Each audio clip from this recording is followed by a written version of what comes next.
Hey everybody, welcome to Do You Believe? A live broadcast on Paranormal Zone TV. I want to thank you all so much for joining us tonight, and I have an awesome show for you tonight. I'm so excited.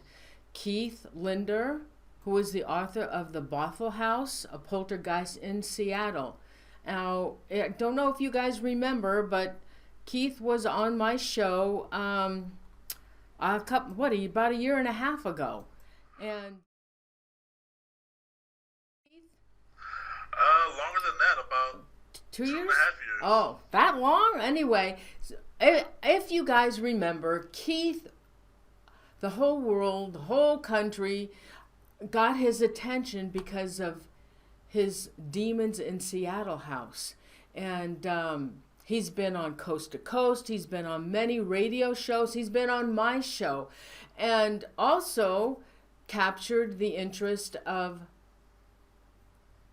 Zak Bagans and the Ghost Adventures. And we'll talk a little bit about that tonight as well. So Keith wrote his book, the Bothell. Actually, the house is in Bothell, in Washington, and that's why he titled it. So let's bring Keith on to the show. Hey, Keith, thanks for joining us tonight. Hey, Norene, thanks for having me.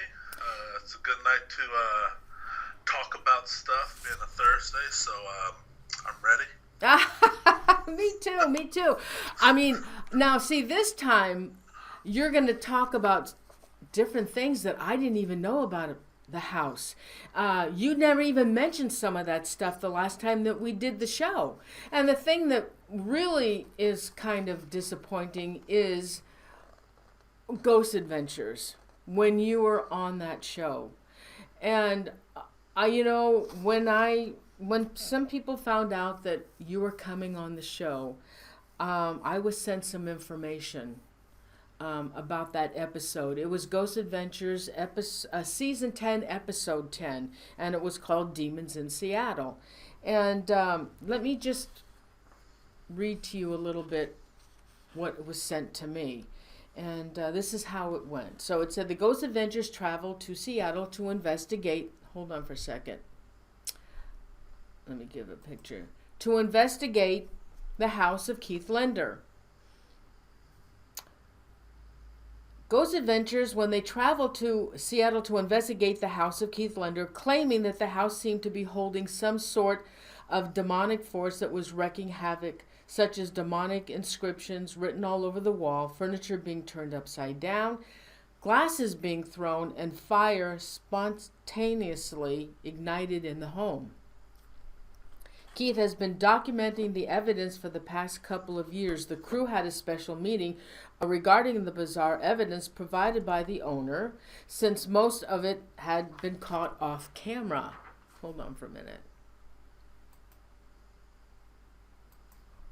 The crew finally decided to investigate and determine if demonic forces in the house was one of the most powerful evil forces that they had yet to encounter.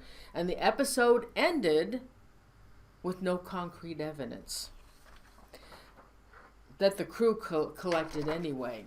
And now, after the episode aired, the team discovered a disturbing EVP caught on the recorder, Ghost Adventures recorder. Extra pulses were presented the evidence. And this is Listen to Me, Kill People. That was captured after Keith left for the rest of the night, and when Ghost Adventures does their lockdown, and Zak and the crew are in the house all by themselves. Two previous families spoke of similar events happening to them while living in the house, which included doors being shut and locked mysteriously, cabinet doors opening by themselves, voices, and shadow figures. And rapping, which is a loud bang attributed to poltergeists. The show did not provide all the information received from the first paranormal team that investigated the house. The team was called No Bull Paranormal, and they are searchable and reachable online. And they spent 11 hours in the house and encountered a let's see, they spent 11 hours in the house and encountered equipment malfunction, sage sticks lighting by themselves, a humming noise, mist that was captured on cam, and loud bangs. And the Zak and the crew also forgot to mention that the house owner, and it wasn't Keith, was given permission to investigate the house.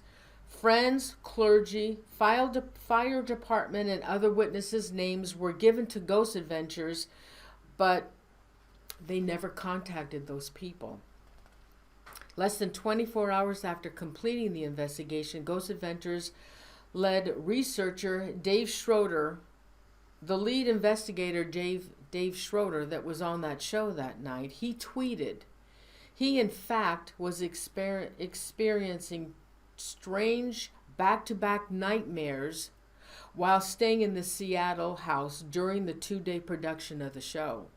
Zak also tweeted he found the investigation challenging, and Aaron tweeted he found the whole experience weird.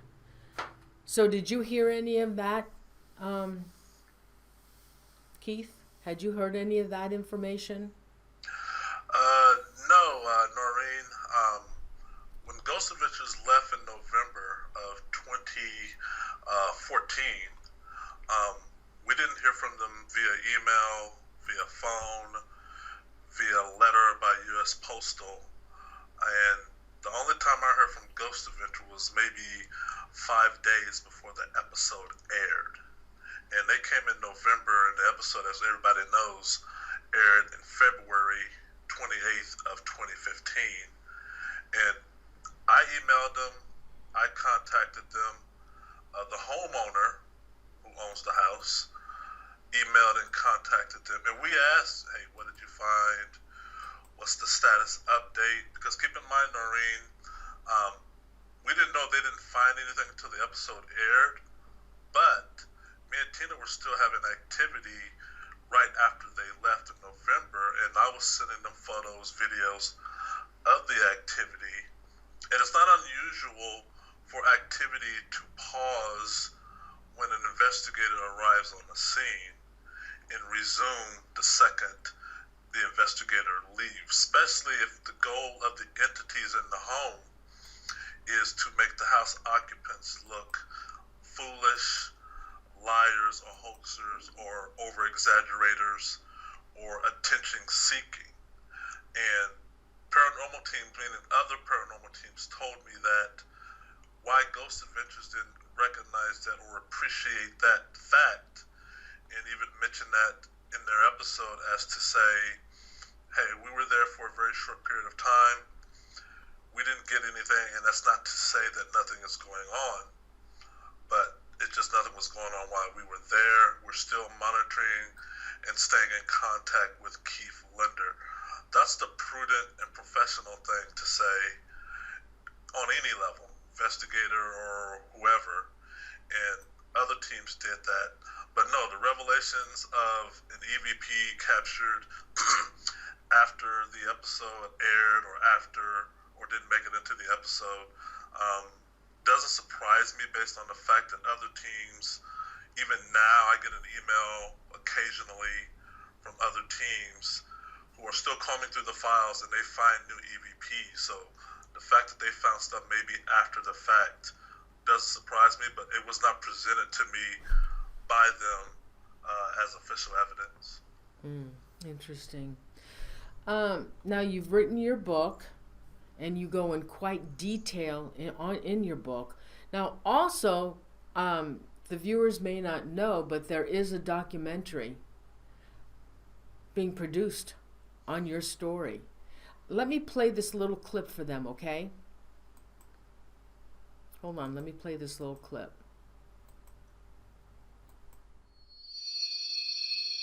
They moved into their new home.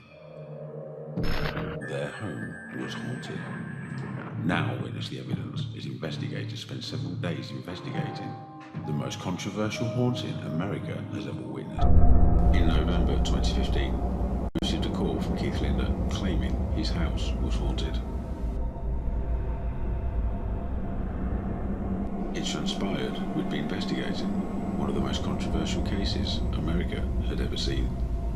I think part of it is that nobody believed him when Ghost Adventures came. They just didn't believe him.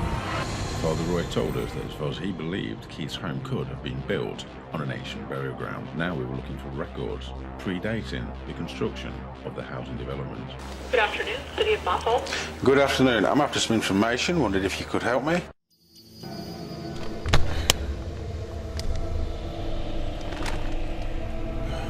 Come here at my own expense to see if these guys are telling the truth. And so far, they have done exactly what I would have expected, and they've come up with results that I can verify. Why is this door in the middle of your garage?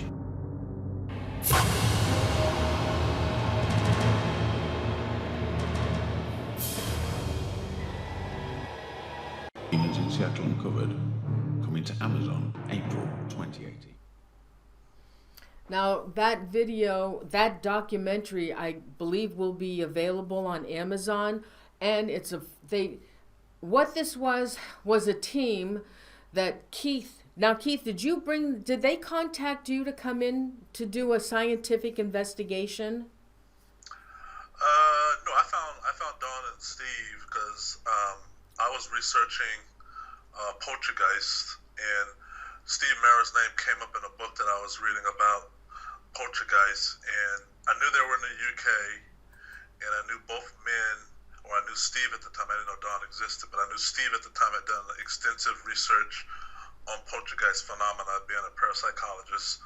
So I emailed them and sent them photos, videos, audio of the activity that me and Tina had been living through, and that's how they caught wind of the case and came over. Mm-hmm. Now, another thing I didn't know about as well was they also were checking into possible American Indian involvement, that your land that you were living on, or the home or that area may have been on Indian territory. Did they ever find that out? No, they got a lead when they came to Bothell the first time by talking to Father Roy, who is the priest who conducted the house exorcism. And Father Roy told Steve and Dawn when he was interviewed that Bothell, and maybe the land that the house is on, was once a Native American land, or as far as burial ground. And so they were trying to research Dawn and Steve by going through the county records to find any document proof that, hey, Bothell, the old city of Bothell, that area of Snohomish County was in fact Native American. So the trail grew cold because the city of Snohomish, or the city of Bothell and Snohomish County, didn't start keeping records till 1973. So anything before 1973 is just totally lost. What we did find, however, was a previous house was once on where that house is located. There was a previous house built in the 1940s that was torn down in the 1970s, and we have pictures of that house, and we tried to make contact with the original owners, but that trail grew cold. Do you want to start then and tell your story?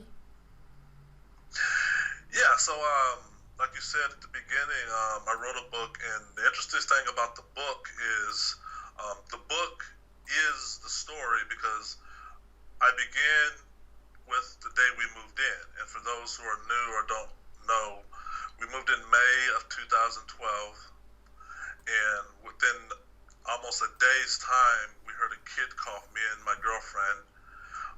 We were there, we had just got the keys to the house, and the owner had just left, and me and my girlfriend are talking, and out of the blue, we hear a kid cough. It was very real. It was not something that you would sort of think was a kid cough. This was indeed a kid cough. We thought it came from one of the bedrooms upstairs because that's where it sounded like it came from. But we deduced it down to it had to be from outside the house because, number one, we're in the house alone. We don't have any children. And we're nowhere close to thinking ghosts at that time. So you fast forward into a couple of weeks, and finally we're moved in. and I started noticing items missing, car keys, my girlfriend's jewelry, silverware, fork, knife, and spoon. And we would ask ourselves every day of, where's this, where's that? And so that was kind of weird, but once again, we're nowhere close to thinking ghost. Until finally, maybe about 6 weeks in, we're watching TV together, and there's a plant near the entertainment center that we're watching TV on. It levitates off the floor. I mean, literally does a vertical levitation. It darts up, does a 360-degree spin, and falls over. And Tina was sitting next to me, so we saw it at the same time, and we both rushed to the plant. And at that time, we thought we were being punked. We thought it was a joke. We thought, this is the way they welcome new neighbors into the neighborhood. This must be the homeowner playing a joke. We thought there were hidden cameras filming, and this was a joke. So we're looking for strings, remote control, remote device, hidden camera, and finally, we don't find none of that. So the only thing we can deduce down to is, we have a ghost. And that's when we started, me and Tina being proactive about, okay, now we got a ghost. What kind of ghost? And we went back forwards in time in our thinking, saying, the kid cough.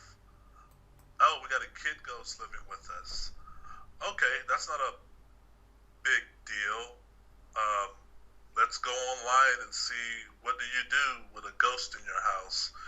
And the online information was saying, talk to the kid ghost, calm it down, walk it into the light, and hopefully things will quiet it down. But the more we did that, the more things sped up.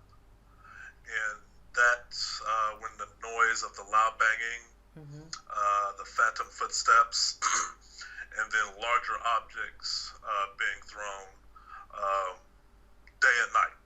I mean, we're talking ironing board, iron, lamp. Oh, your kitchen as well. Yeah, everything in the kitchen is interesting, Norene, because the kitchen is sort of, you wake up, it's a 2-story house, you wake up, come down for coffee or whatever, and upon entering your kitchen, you see every cabinet door open. I mean, all of them are open, wide, and this happened a number of times, and obviously you close them, and you're like, okay, that's weird. Okay, the kid ghost is a prankster. Okay, we really have to ratchet it up, or get rid of techniques. So we sage, we smudge. Tina's starting to call around to say, hey, maybe we need to get the house blessed. Maybe that's the only way these spirits or this kid ghost is going to be quiet and stop with this activity. But none of that seemed to work. I mean, it seemed to make things worse.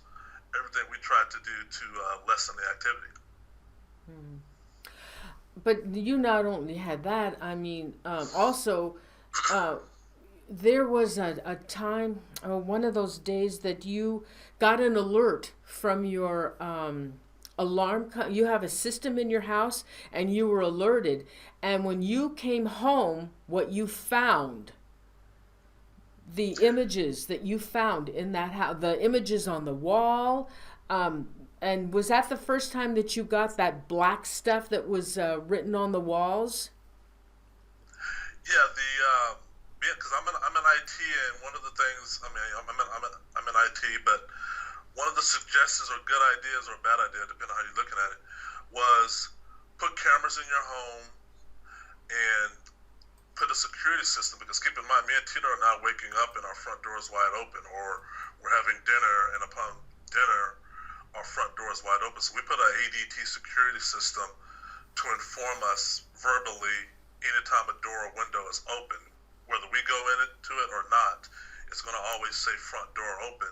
So I did all these things, including the cameras, and you're right, these cameras are set up in a way to where if there's motion or sound, they're going to send you an email. Now, I live in Bothell, but I work downtown Seattle, and I get emails in my inbox of motion, sound detected, and the cameras will send you 5 snapshots of what it believes triggered motion or sound.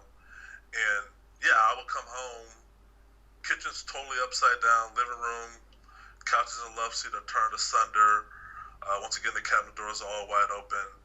And this particular time, the one you're referring to, I go upstairs in the infamous office, and there you see it, wall writings, the office chair is snapped in half.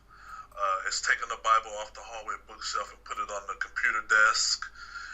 It's rearranged things. It's got 666 here. It's got upside down crosses on the wall and the floor. And the first time it did all this, it wrote it with sage ash. It used a sage stick that we had left and wrote it using that. But then once again, it started using darker or more hard to remove substances like the black paint or what looks like black paint that you're showing right now. Okay, here's another picture.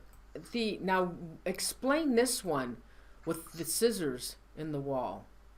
That one was a dangerous one because yeah, that happened maybe 3 or 4 times, and you're right. The scissor that's in the wall, I don't know if you refer to the one where the scissor and the cross are in the wall, but yeah, there's a scissor stabbed into the wall. But notice the scratches. Those are scratches, razor-thin scratches in conjunction with the scissor. There's a bronze cross that's being in between the scissor that the scissor is holding. And the spirits put that there, or a spirit put that there. Scissor is in the bathroom where most scissors go. The bronze cross was hanging in the hallway above one of the Bibles that's still missing to this day. And as you can see, it's stabbed into the wall. And there's wall writings, there's upside down crosses and whatnot, and the office is totally just turned upside down. And that happened several times, and that was the activity ratcheting up. And not this picture here, but there's another picture where you see an upside down man. Yes, I'm showing it. And a scissors is stabbed into the head of the upside down man. Now that symbol, it's a symbol. Is that an American Indian symbol? Yeah, that symbol right there is definitely Native American because keep in mind, we didn't know that at first, but when I researched and Googled it, that's what it came back as. And the symbol itself is self-explanatory because it means a man has died or a man is about to die. My goodness. And that was one of the clues that made us think of Native American because once again, we've never seen that before. I've looked online for other poltergeist-infested homes, and I couldn't find anything resembling that. So yeah, that means a man has died or a man is about to die. Now, which for me, with a scissor stabbed into a wall, made me nervous of myself. Made me think, what are they referencing there? My God. What about the upside down crosses?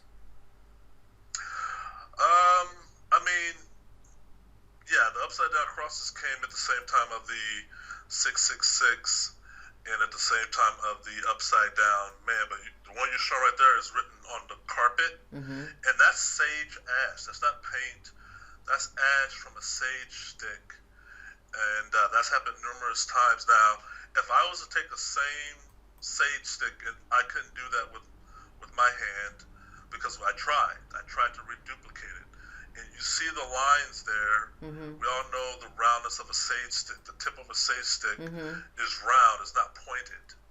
And that narrow cross is made out of sage ash. Wow. Now, what about this image?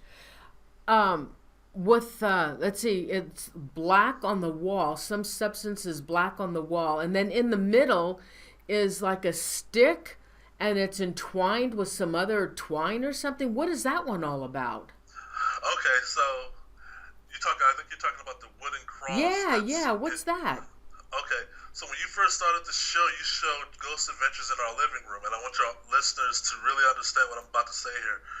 If you go back to that, you don't have to do it now, but if you go back to that original picture I have it. of Ghost Adventures talking to me and Tina in the living room, you're going to see to the right of Zak a wooden cross on the wall. Okay? Now, that's a wooden cross on the wall that we put up for protection, but you can't really see it here, but it's singed. It's been burnt several times on that wall. And every time it's been burnt or relocated in the house, we just take it back and march it downstairs and put it right back there. The picture you showed before this one is when that same cross was put in my office and turned upside down and put over an upside down man. Okay. You mean they took that off the wall and put it in your office? Yeah, no, that's the same cross. I wish you had a side by side. That's the same cross. It's just now, when it's in my office, it's turned upside down. See, that's it. Yeah. It's turned upside. And look at the edges. The edges are dark because it's a wooden cross, and it's caught fire numerous of times.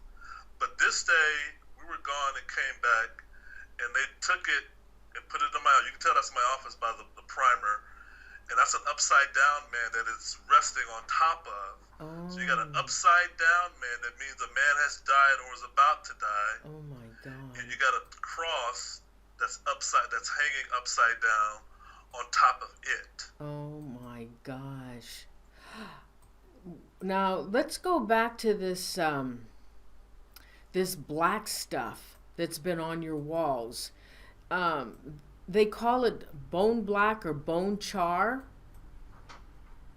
Yeah, that's the analysis that we were able to determine after having this substance right here analyzed at the lab at my job.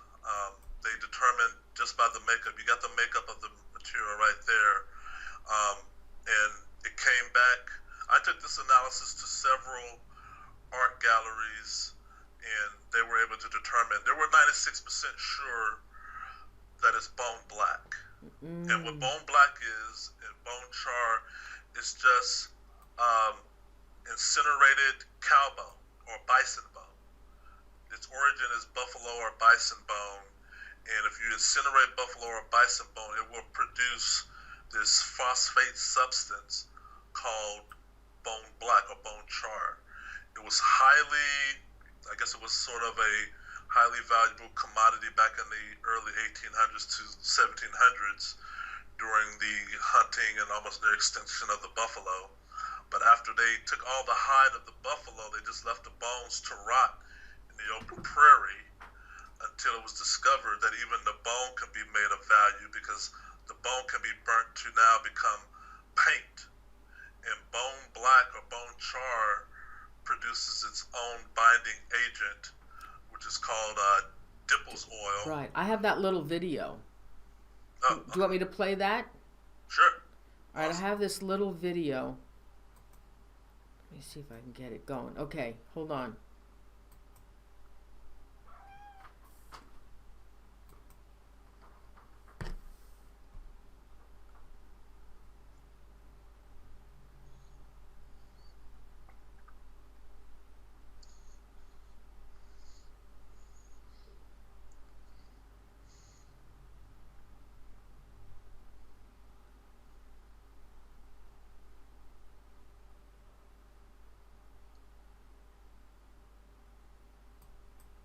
I just play that now. Yeah. That creepy stuff. That also was in your girlfriend's top of her car. Something on top of her car. That was my car. Oh, that your car. Yeah. Oh my God. That's my car. Yeah, that was when they took the haunting outside the house. Oh, so you found that inside your car. Oh my God. You know, I also have that clip of Steve Mera. He was at a conference and he was talking about that bone char. Let me play that for them as well. This is interesting.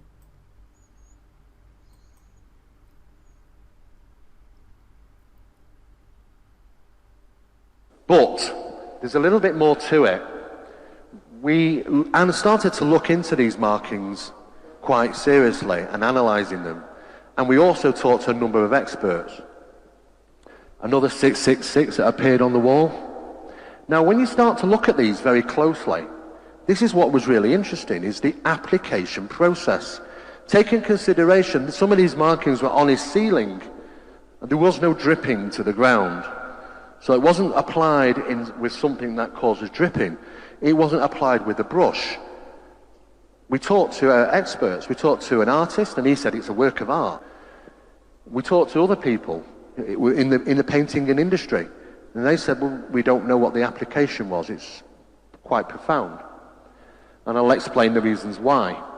The markings consist of millions of little lines and little dots that make up, as you can see.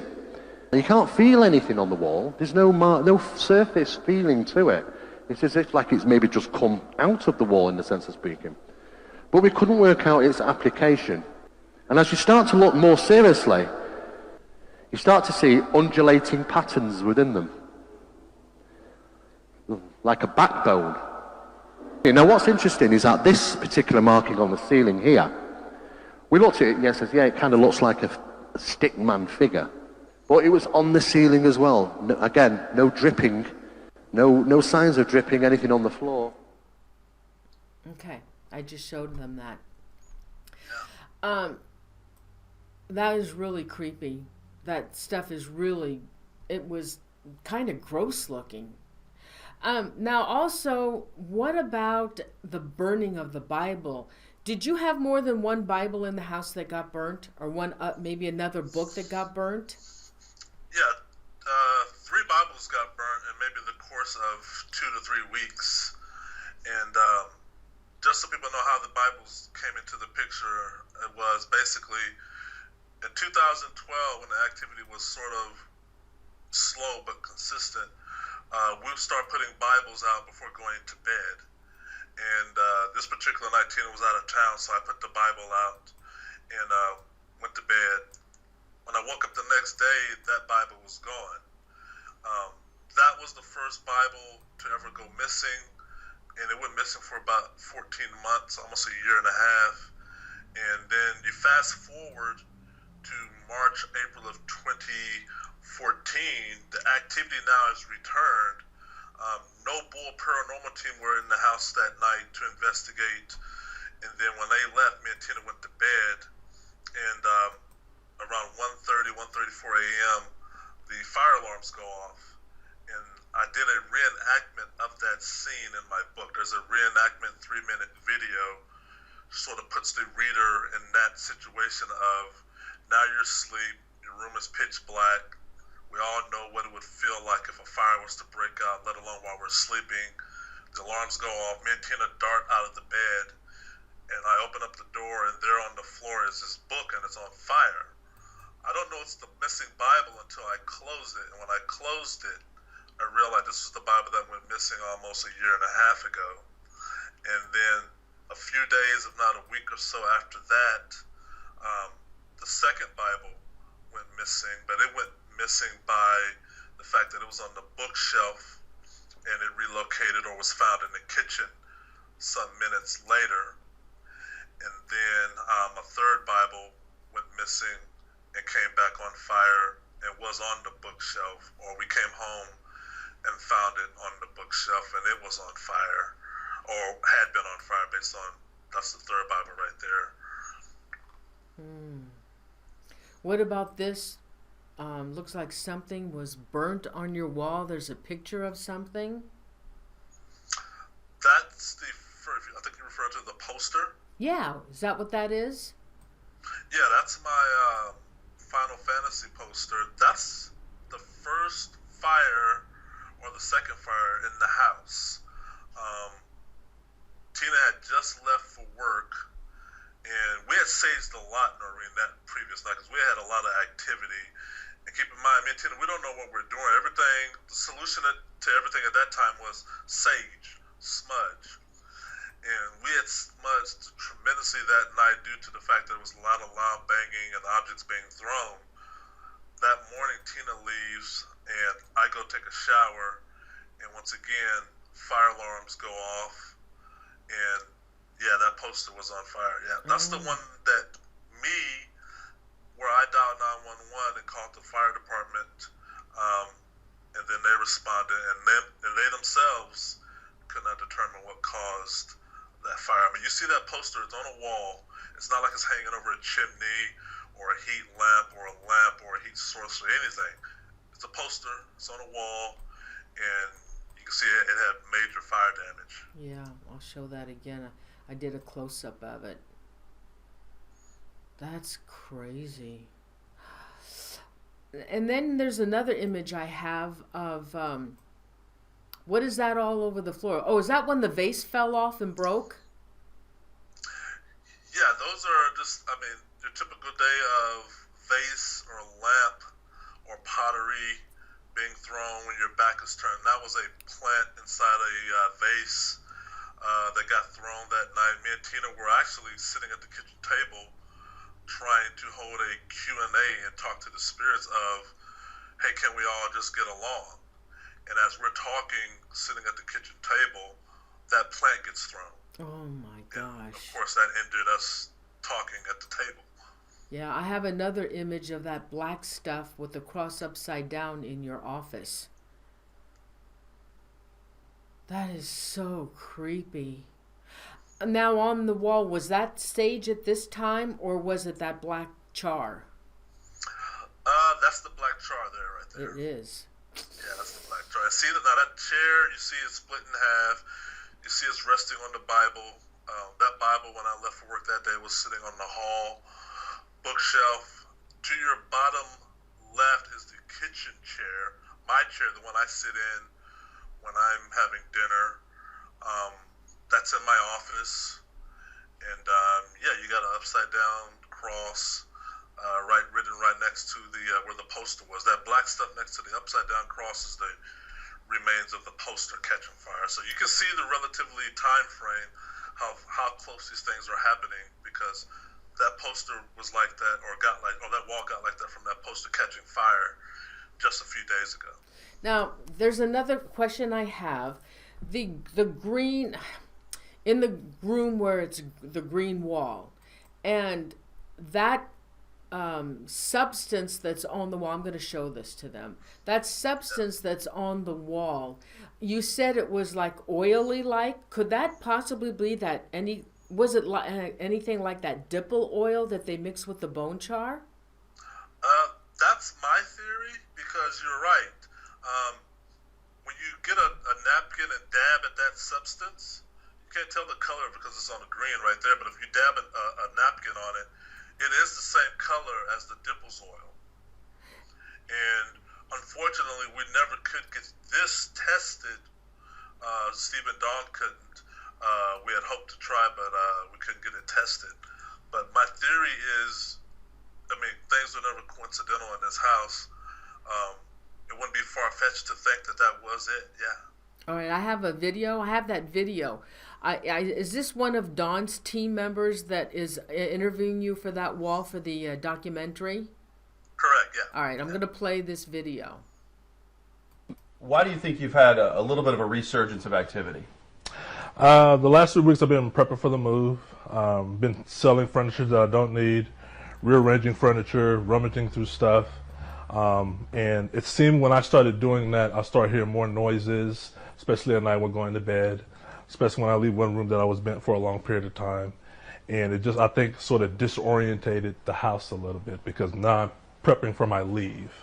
So activity started picking up, very subtle, very weird, strange sounds, very reminiscent actually to day one of moving in. So what did you find? Turned the TV on and sat right here to watch the news. In about 30 minutes of sitting down, I'm looking straight at the TV, and I'm seeing streaks coming from underneath the painting. Got up and I took this off to see what the streaks were. And you can see there's 3 streaks.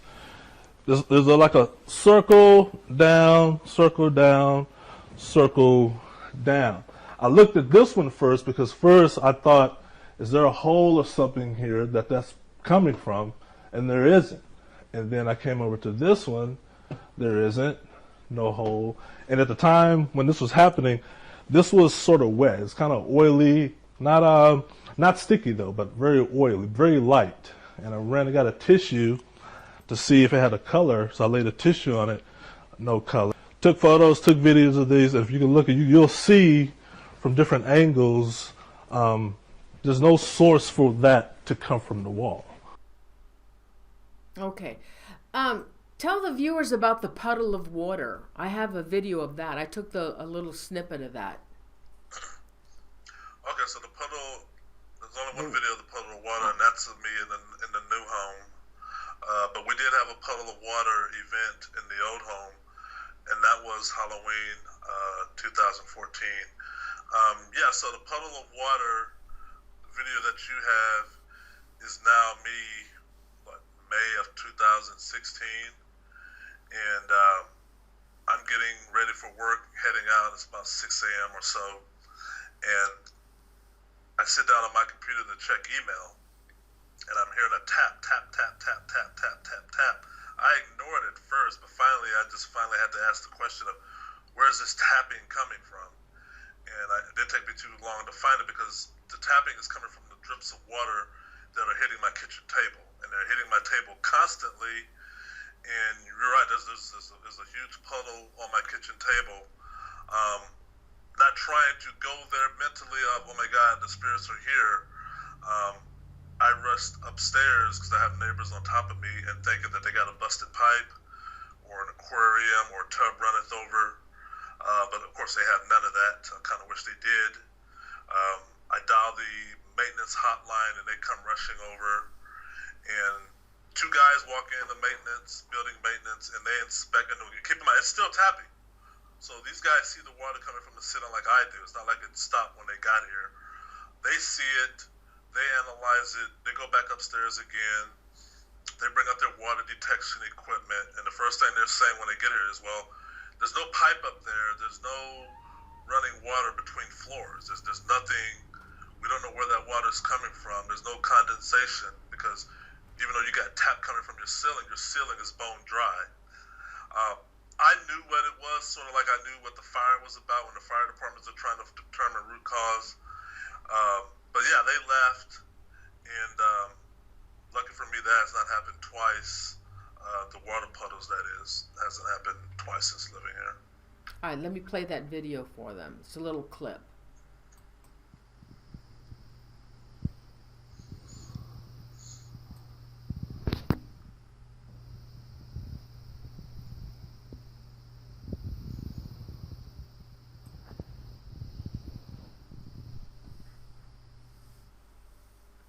Okay, awesome. All right, so that finished. Yeah. Now, I'm still curious about these Indian symbols that were written on the wall, Keith. There was more than just that one type of symbol. I have that image that I got from you with all the other Indian symbols, but I guess it's like they use that one particular one, like the stick figure, the stick man, but yours was upside down. Yeah, and they have that one, and the one where you're right side up means you're alive, you're healthy. The one upside down means either a death has occurred or you're about to die. And the interesting thing about the stick figures, Norene, is it first started out being drawn on one wall, then 2 walls, 3 walls, 4 walls, and then finally 4 walls in the ceiling. Now it's been drawn on 4 walls in the ceiling and my car. There's a chapter in my book titled Die KL, which is kind of interesting because once they started being extra, carefree with the upside down men, they started writing next to the upside down men the words Die KL. And it's kind of unnerving when you leave for work. It's unnerving already, number one, if it's happening in your house. It's even super unnerving when you leave for work and you get in your car, or you go to your car, you're about to run an errand somewhere, and it's written on everything inside your car. Mind you, your car is locked, hasn't been broken in, hasn't been whatever, and they've written in, well, granted, they got one of the missing key fobs, so maybe that's one way, but yeah, same substance, written in the car as in the office, and they started writing the words DIKL in 3 places: the office, the lawn, the front lawn. Do you have images of those in your book? Yes, yeah, the book has images of the car as well as in the office. Didn't get an image of the snow, but they wrote DIKL in the snow. And other people would find it and come bring it to our attention of, dude, you got weird writings on your lawn. We can't necessarily make it out, but you either got a neighborhood prankster or somebody. But finally I put 2 and 2 together once I saw them write DIKL in the office. Because at that time they were writing it almost every day. What do you think has caused all of that? Well, multiple spirits. You can write a book the size of an encyclopedia about either it being a poltergeist or several demonic entities, or all the above. Keep in mind, wall writings themselves is within the characteristics of a majority of poltergeist cases. So that's documented of poltergeist writing cryptic, inexplicable wording on house occupants' homes. But with me, as you can see in this, the thing I started to understand that's important to mention here is the phases of the activity that me and Tina are experiencing over a 4-year period is going to narrow. And by narrow, I mean they created a wide berth of, okay, we're going to hunt the objects around you. Then we're going to sort of start hunting the objects that you value. Then we're going to start hunting objects on your person, meaning that you personally wear and interact with. Then we're going to start hunting you, both of you. Then we're going to start hunting one of you and putting both of you at odds with each other. And that's what I go through in the book of how the hauntings started to narrow down. It's no accident that, as you see, just by going to the very first video that I posted on YouTube to the very last video, you will see a phase of the activity is circling in, and by the time they get down to calling me Keith and EVPs or writing my name on walls and symbols, and keep in mind the office to this day is the only room in the entire house that's ever had wall writings, that's ever had anything resembling a person's name like my own. Tina's never had wall writings. She's never had her name called out or spelled or upside down or the words "Die Tina," and thank God for that, or had her car done the same way. So they're narrowing in and they're trying to create a wedge between me and Tina. And the episode that you see with me and Tina on Ghost Adventures, we're mentally spent at that time. You can kind of see it in our faces of we're mentally spent. We just want this thing to stop and make the house livable. But the straw that broke the camel's back was when you see an episode that when you were there, me and Tina were there, we know what was filmed, and there's different portrayal. Like, that never happened. That never happened. But it's put on TV that way, and then that creates more angst in the home, more division, more wedge. And that's when I said when the men of Ghost Adventures left, the activity increased. It did? It did? It increased? Yeah, wow. When they left, the activity increased, and me and Tina broke up, or Tina broke up with me 5 days after the episode aired. She was done. She was done with the home, done with the activity, done with me, and done with the paranormal community, done with the churches that have come and did nothing, because like I said in the book, we chased them around, and it was hard to get reliable help in the home or consistent help. So yeah, she was done with all that, and the negative portrayal of her being a so-called demon lady or Zach getting some weird vibe, and that's that's the thing the reader's going to get in this book is the email exchange, the verbal exchange, the conversation exchange with me and the producers of the show, me with Ghost Adventures and Zak, and all that's in the book because I saved everything. The benefit of email and whatnot is you can save it. I don't care what you're seeing on TV, what you're going to see in the book as far as what they said and what they did, how long they investigated. That's documented. That's their words. That's their contract. That's their statement of work prior to stepping in the house, and that's all in the book. So the book is me telling a story, but it's also me backing it up with references and documents, as well as video and audio. Did you ever ask them why they never contacted any of the other witnesses or the names that were given to them? Did you ask them why they didn't contact those people? They just said they didn't have any time. They didn't have any time. That's the excuse they gave me. Is, oh, we didn't have any time. And I'm like, okay. But, I mean, I can't take that as an excuse because if I'm a listener, and keep in mind, I'm a viewer of the show, I have to form an opinion when the show ends. And I want my opinion to be accurate. If you're going to withhold from the audience of the fact that there was previous tenants in the home who had similar activity, I don't care if you contacted them or not, but if you don't even mention that, then my opinion is going to be screwed because I'm basing my opinion on only what I see in a 45-minute episode. But you could have said, hey, we tried to contact these people, ran out of time, or we just never met them.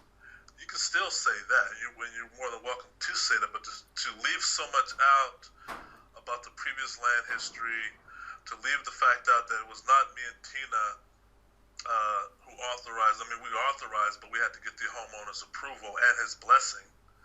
And we got the homeowner's approval and his blessing because that's a good, important fact to know is, well, if Keith and Tina are doing this to a home that they rent, we rent this place, what homeowner is going to let somebody come in, let alone a ghost team, because a homeowner would think the occupants are vandalizing it themselves. So he's going to think is, no, I want to take you guys to court and get you out of my house. I don't want any show in here. And what homeowner is going to publicize and make his house be registered paranormal or haunted if he or she doesn't already think that in the first place? So he didn't care then? No, he didn't care. And I got our email exchange. I put the homeowner's permission in my book. Like I said, the reader is going to see, because the book is told in chronological order.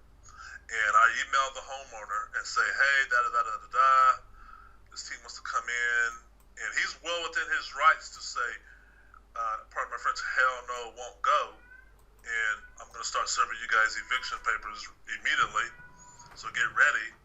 But no, his email to me within a relatively short time, mind you, is, yeah, there's probably some negative or nasty spirits in the home. You have my permission to bring a team in. Go for it. And that's what he said in his email. I'm paraphrasing, but that's what he said. And so your listeners should know that right now, the whole scoop, we lived in the house 4 years. The homeowner's only been to the house twice in that 4-year time frame. And I'm talking about the first day when we got the keys and the last day when I gave him the keys when I moved out. Those are the only times the homeowner has ever set foot in that house. Even after we were telling him all the things that were happening, even after the episode aired, even after it went public in the local news, and it went international with paranormal teams. Because like I said, I can't bring any team into the house, local, and by local I mean Seattle bound or nation bound or internationally. I can't fly Nick and Dawn over here if I don't already have secured the permission of the homeowner, and which I did. So that's important information. And Ghost Adventures knew that all of that, but you never see that portion in the episode. It never gets talked about. Wow. Okay, Keith, would you tell us about the past residents in that house? Hey, guys, can I just take a break for 1 second? Hold on for everybody. Hold on. Hold on, please. Just hold on for 1 second.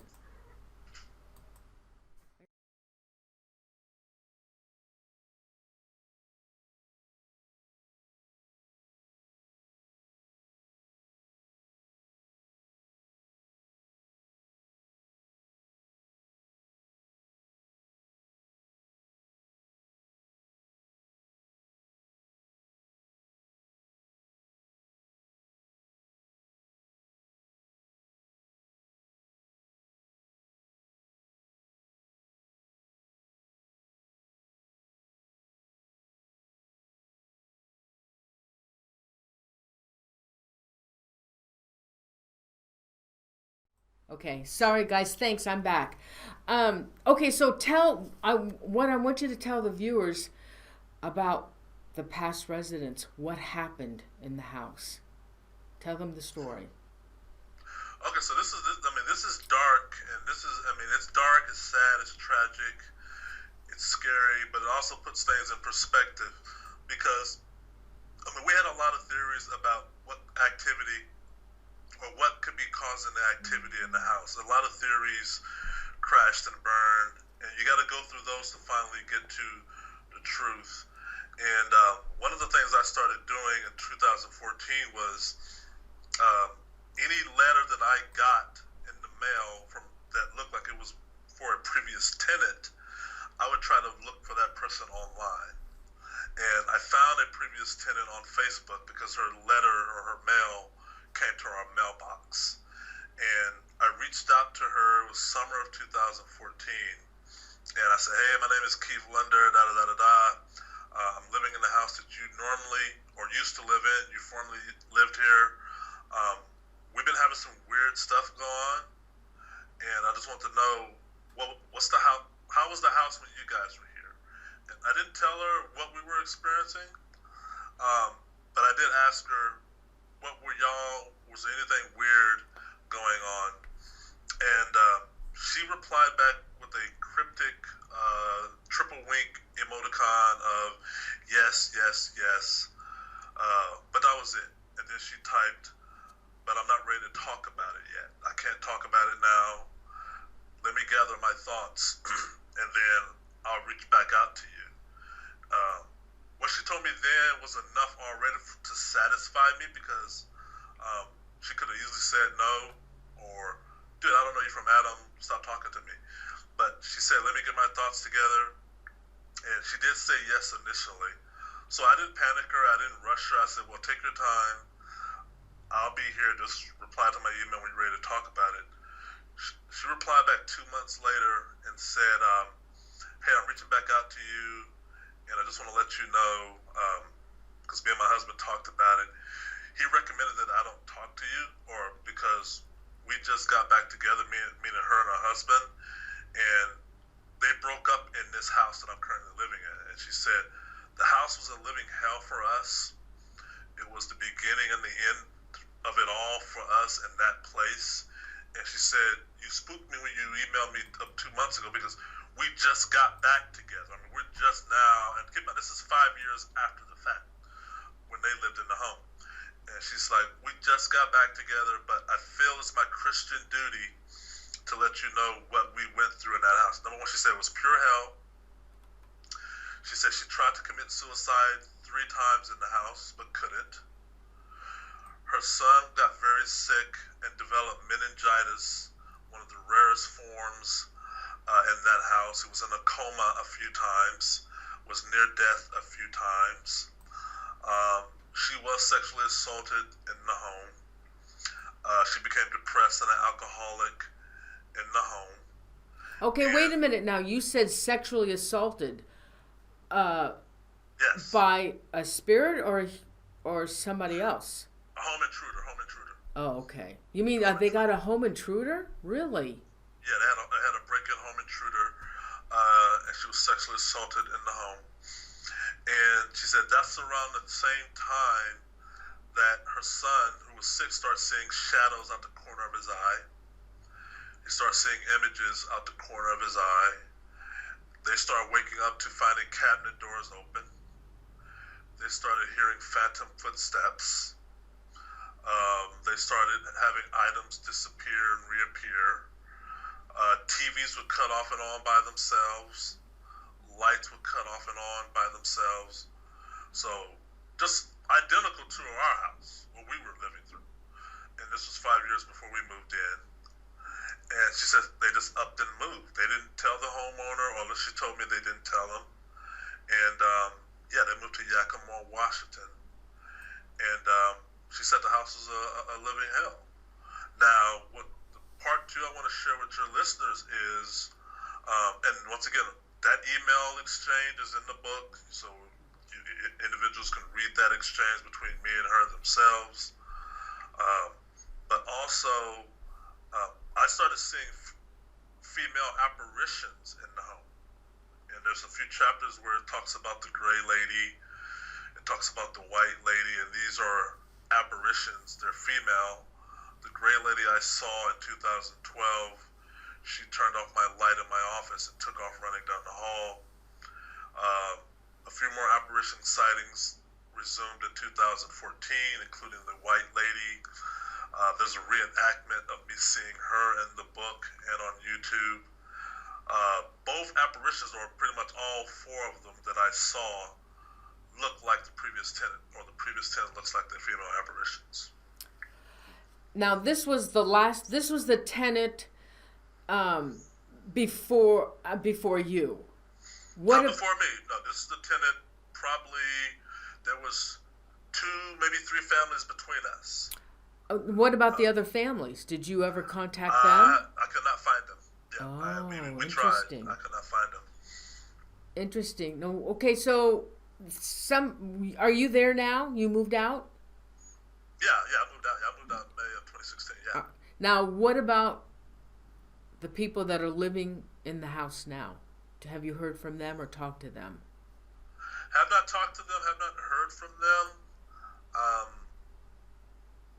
They know the house is so-called haunted. We told them, meaning me or the homeowner, told them that. It did not make sense to have somebody blindsided based on the fact that all the activity that we had. But yeah, husband and wife moved into the home within a few weeks after I moved out. And my friend, who was a few blocks away from the Bothell home, we became friends while I lived there, did say that they replaced the front door with a blue door probably about 2 months into the home. They were living there for 2 months, and one day he drove by and noticed that the door is now blue. Blue is a symbol of, it's meant to keep positive, or it's meant to keep negative spirits out of homes or keep negative energy at bay. It's also supposed to protect. It's also for good luck. So they painted did they do that then? They painted it? They did that. No, they didn't paint it. They just bought a brand new door and it's blue. They just bought a blue door. Oh. Yeah. But did they know about that? Did they know about what that does? I have to think so, because they're Indian. They're from India, and that is one of the Indian traditions. I mean, we all grew up with certain folktales and superstitions and things of that nature, but it makes sense based on the history of the house. I mean, my neighbors that still live there, I'm pretty sure they've talked to them. I'm pretty sure.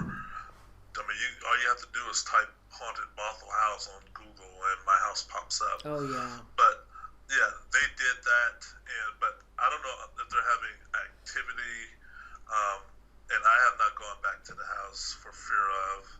So I'm just observing from a distance. I mean, I always tell myself I don't want to ever turn on the news and see that house on the TV.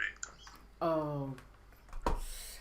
All right, so now you've moved out. Is anything happening now in your new house? Well, just the puddle of water and the poking and the prodding and the bed shakes while sleeping. That began at the old house. I sort of knew that would follow me or continue by moving here, because keep in mind, that was already happening to me when I traveled on business, when I'm in a hotel, or when I'm traveling for family, is the poking and prodding, the bed indentions or the mattress pulsating or breathing. There's 3 excellent videos on my YouTube channel that talks about that phenomena of you sleep on your side and you feel like a cat, like an invisible cat. You have a cat. Cat. I got 16. Yeah, what? I have 16. Oh my, 16 cats? Yeah. Oh, you know exactly what I'm talking about. Yeah. Where you're on the bed and they leap up in the bed and you feel your mattress indenting as it makes its way. Well, imagine me, that happens to me every night, but except I have no cats. So you have a ghost cat in your house? I don't call them shadows I sent you is my number one suspect. Do you think they followed you then? Oh, I'm sure of it. I'm sure of it. Wow. And so, since you're in this other house, this new house now, are you doing investigations yourself and EVP work and all of that? Not anymore. Right now, I'm doing is just still combing through some of the evidence from the old house and this one last year, because when year one of the new place I did, I was pulling EVPs, especially a lot of Keith, because they wanted to make a point of letting me know that they're still here. And they just say Keith out the blue. I mean, you can be watching TV channel surfing and all of a sudden Keith, or multitasking, or you go to bed and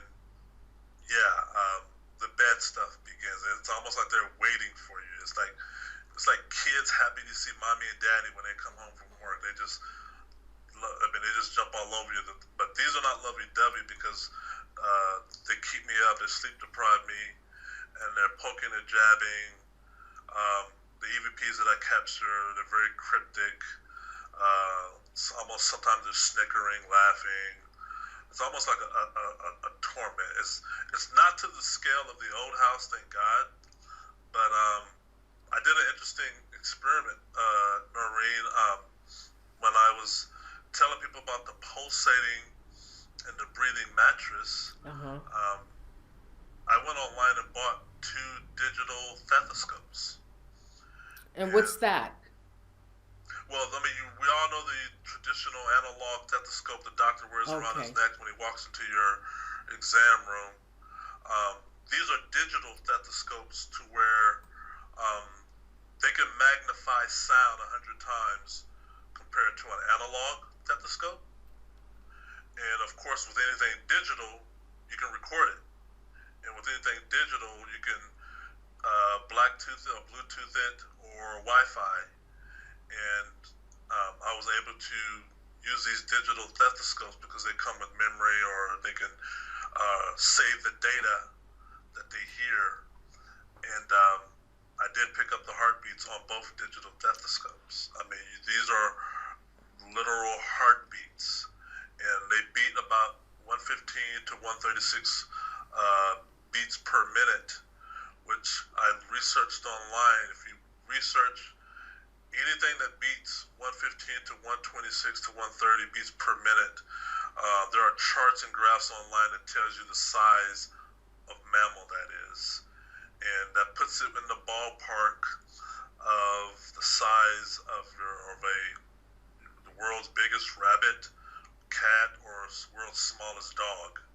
It's going to be in and around that size based on the beats per minute. So it's just letting me know that whatever is causing those heartbeats is probably the size of a raccoon, if not smaller, because that's how many beats per minute I get. And these stethoscopes are going underneath my pillow where I hear the heartbeats underneath the mattress. And just so people understand, it's just not me saying this.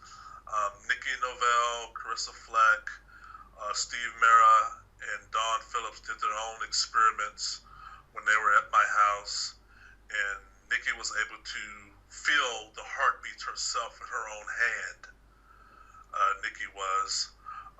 Steve had his motion detection devices thrown off the bed. That lecture you showed earlier, there's a portion of that lecture where he talks about the motion detections he's put on the mattress and them sealing the room and coming back because the devices went off alarm, and the devices are on the floor, and in and around the bed they detected a EMF signature of 8 milligauss, and that signature of 8 milligauss stayed there for 3 hours on a near the wooden bed leg or the bed frame where the object was thrown, and on the corner of the mattress where the device was once placed. My God. And that's all documented. That's all on video. So, and if you hear the heartbeats, you'll know, yeah, that's a heartbeat. But it's being picked up. I mean, I can leave you right now, Norene, and probably put a digital stethoscope on my sleep in and probably pick one up. Well, what is that? So this tells me that you need to come back, and we'll do another show, and you bring your evidence with me, and we'll play it for the viewers. I think they would love that. I would love to share them the heartbeat. It's trippy. Get ready. And it's been previously reported by other individuals. Because one thing I do, Norene, when I experience something, I always try to tether it to already documented cases of the similar activity. And some of the most horrific poltergeist, if not demonic cases that are written on record to occur the world over, there's always a common denominator, and there's always similar activity. Cabinet doors opening, knocking, objects being thrown.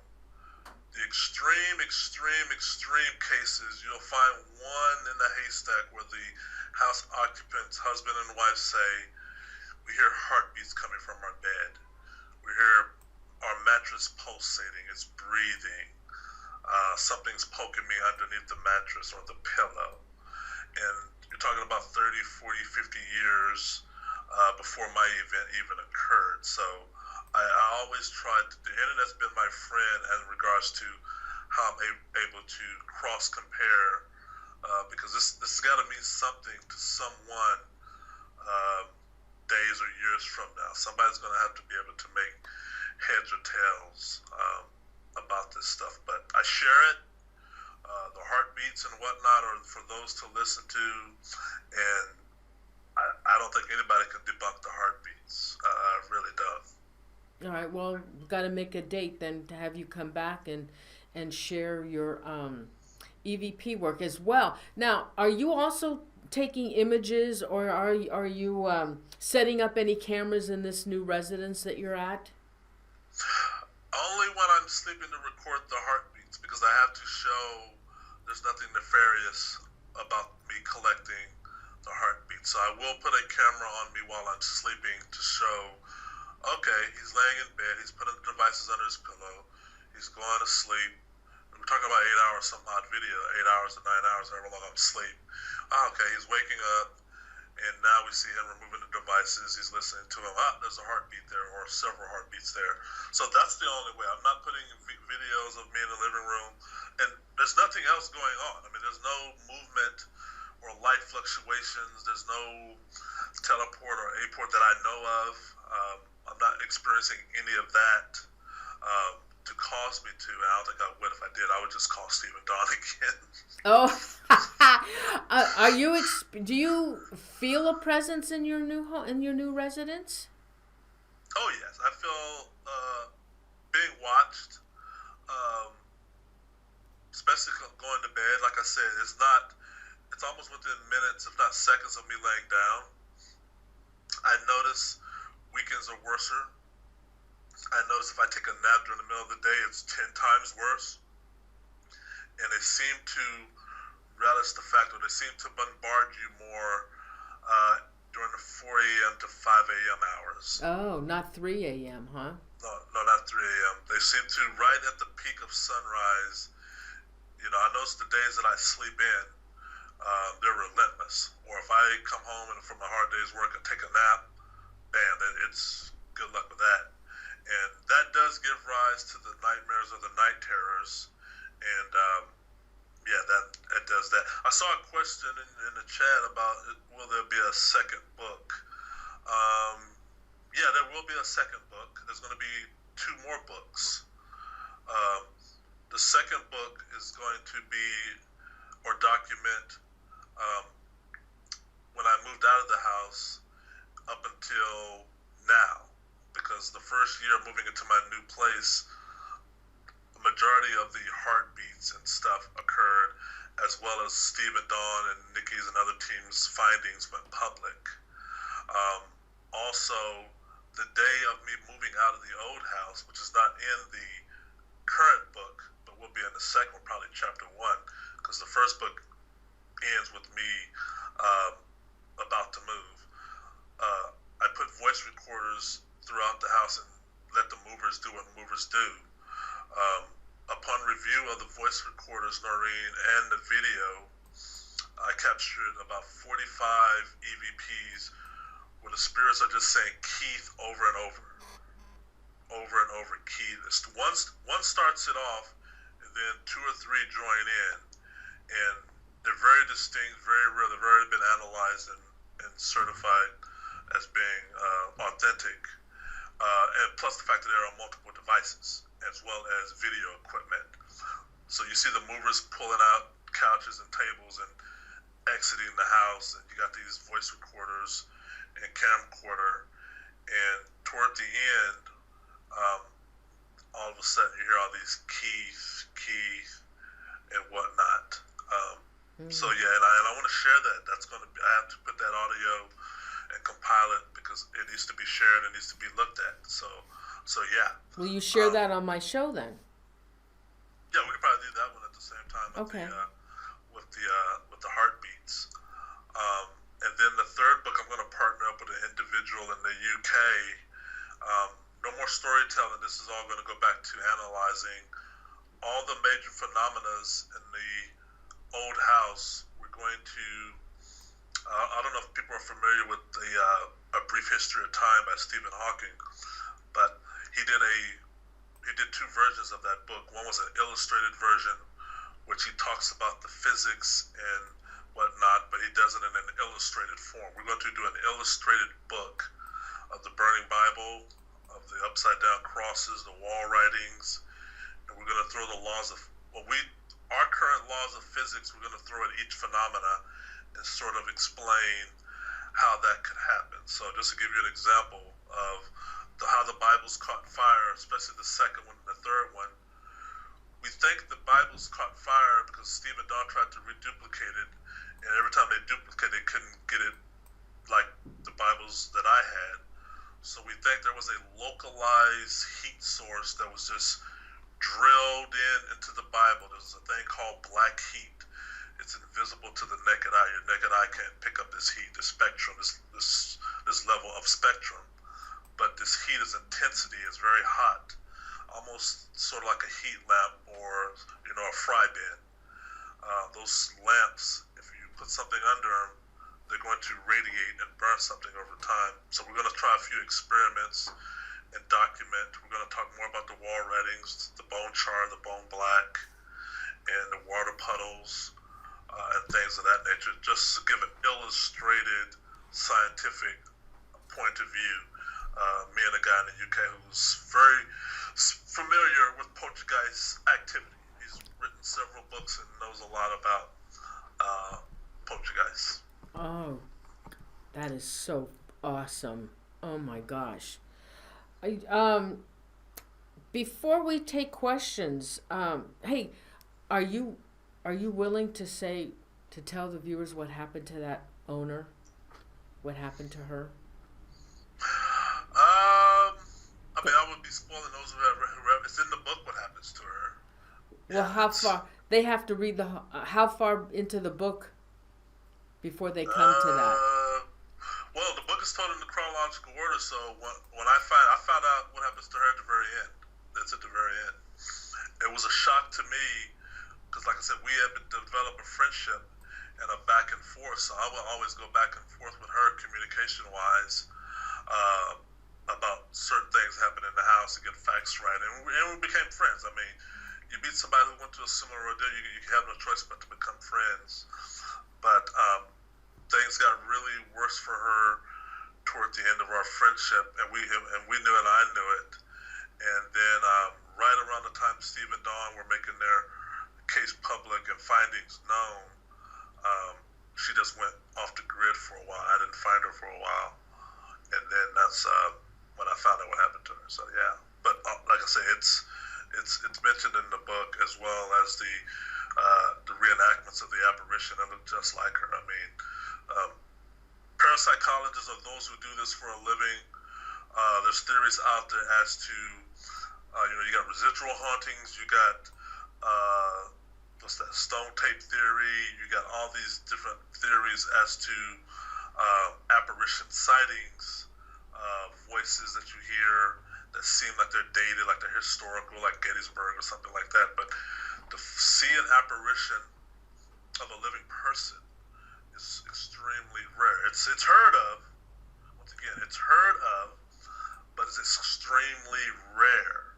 And I saw the previous tenant in the apparition while she was alive. I mean, she was alive and healthy. She was living in Yakima. But her persona, if you will, for lack of a better word, multiple sightings of her roaming throughout the house. So yeah, I don't know if that's the spirits trying to play with me, because I know they can mimic voices and mimic people, or that's her because, like I said, they had a dark time in that house for a relatively short period of time. I mean, when you think of sexual assault, alcoholism, your son is sick near death, meningitis, depressed, 3 to 4 suicide attempts. I'm almost feel good as saying, as bad as we had it, they had it worse. Oh boy. And yeah, I'm pretty sure I feel comfortable saying they had it worse. Is the son okay? Do you know if he's okay now? Yeah, the son is okay now. Yeah, he's okay now. Yeah, he's about 14 years old, maybe older. And what about your girlfriend that used to live with you? How was she? Do you know anything about her? That's one sad story, and one story that's still unresolved. There's multiple casualties to this story, and we've talked about several of them. I talked to Tina a year ago, and we're friends. We agreed to maintain friendship. I did ask her what level of participation does she want with the book, but Tina's always had the mindset, even when we're living together, of me driving everything. But the whole experience, I'm not talking about the ghost stuff, I'm talking about the paranormal stuff of dealing with people. It just left a real bad taste in her mouth. It left one in my mouth too. Where I differ from her is, I feel this information needs to be shared. I don't want me to get hit by a bus and none of this stuff never gets known, because I think it should be known. There are more stories like this that need to be told, and people don't come out and tell them for fear of retribution, of ridicule, of being labeled a hoaxer, a prankster, or a demon lady like Zach and them labeled Tina. So I try to turn, lemons into lemonade and maybe treat it as a learning experience. But I do hope and pray one day that we get back together. I mean, I have no qualms of saying that out loud, because I think, there's only one person in this whole world, whether we're together or not, that lived and saw what I saw. I mean, that's and that was Tina.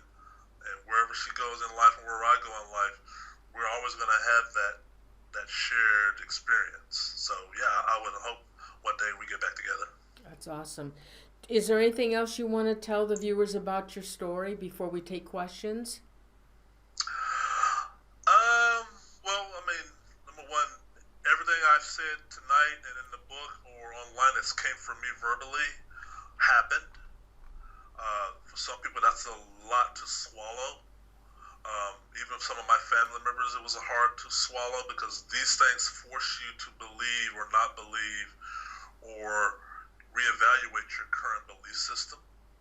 And it's going to hold you accountable whether you believe it or not. So I would like to let everybody know that whatever you hear me say is real. I've been asked to dumb it down. Nobody's asked me to inflate it. It doesn't need inflating. I've been asked to dumb it down because it just seems too good to be true. I would not alter by inflating it or dumbing it down, because if I dumb it down, then I'm just equally guilty as if I'm inflating it. So I tell people, what you hear me say, it's how it happened. Okay, so yeah, I think and I love questions, so I'm ready for the question portion. Okay, now, and then another thing is, where can they get your book? The Bothell Hell House is on Amazon.com. If you're a Kindle lover, you're going to love this, because you can go to Kindle, and if you got Kindle Prime, it's probably already in your queue. But yeah, it's on Amazon in both paperback and Kindle versions. Both books have over 120 pictures. Both books have links to evidence of me, of the teams that investigated the house, everything, emails, letters, you name it. It's a very comprehensive, interactive book. Every author says this, but I'm just going by what those who've read it already have told me. They can't put it down. Some will not sleep with it or read it in bed. that's probably a good thing. I can see the logic in that. But yeah, I mean, it's on Amazon and you can get it in Kindle or paperback. Yeah. Okay. Awesome. I just showed them your book again. All right, so let's start the questions. All right, let me go to again, and also I want to thank the mods for being in the show tonight. We have a wonderful, huge chat room tonight. Royce Himman, Unique Annie. I'm not sure if Crystal Triplet made it tonight, but thanks to our mods, a great chat room. And thanks for our chat room. Thanks for being here, everybody. All right, first question, from Mama Joe Buffalo, woman. Any info if new residents experience anything or if they followed Keith? Well, I think we already answered that, but you want to just go over that? No new info about any activity from the current tenants of the home. I purposely avoid knocking on their door because keep in mind, if they're not having any activity, and let's just say, because we don't know, there's 3 other families, maybe 2, that we have never found, and they might not have activity. I know the previous tenant that I spoke to, who lived 5 years before we did, but that's not to say that the ones after her did not. But therefore, I don't want to come in there and put the thought in the air of, hey, did you hear a sliding door or a footstep or whatever? Because once you acknowledge or go chasing after them, and I don't mean physically, I mean mentally, that's all they need to ratchet things up. But they do have information to reach out to me. I mean, it's easy to find me as well as the old homeowner, as well as the Don and Steve, or the scientific establishment, I should say, of parapsychology that Steve is the chairman of. So yeah, other than that, so far, so good. All right, now from Misty Dawn. Has Keith had a medicine man over? We had shamans at the old house, yes. 2 shamans did come to the house to try to quiet and talk the spirits out, quiet them down. So yes, 2 shamans were at the house. It didn't work. I mean, it didn't quiet the activity, but we tried. What did they do? Did they do their medicine man thing that they do? No, I mean, shaman, they did offerings. I mean, they did ceremonial blessings, the smudging, room per room. They were mostly focused to the land. We made an offering in the spirit's name and the spirit's behalf, and we planted trees, planted a fruit basket, planted salmon, tobacco, and whiskey. And they did other things in the round, very ceremonial on the 4 corners of the house and the 4 corners of the land. And they witnessed activity. One shaman did see the armoire open and close itself on his first visit. But they all admit there are multiple spirits here. You could walk one spirit out the house and still have 7 to contend with, and it's hard to determine how many spirits are there. But everybody, whatever methodology that they use, said there are multiple spirits here. Now, you said you had an exorcism on the house as well?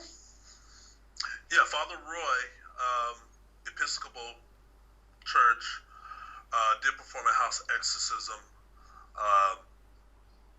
Probably was that spring of 2015. And what happened? Well, good question, because at that time the activity had already died down significantly. At that time it was only me living in the house. Tina had moved out, and things quieted down after the home exorcism. But then Nikki and Steve and Dawn would come several months later. But there were spirits still there, obviously, based on evidence that Nikki and others and Dawn and Steve captured.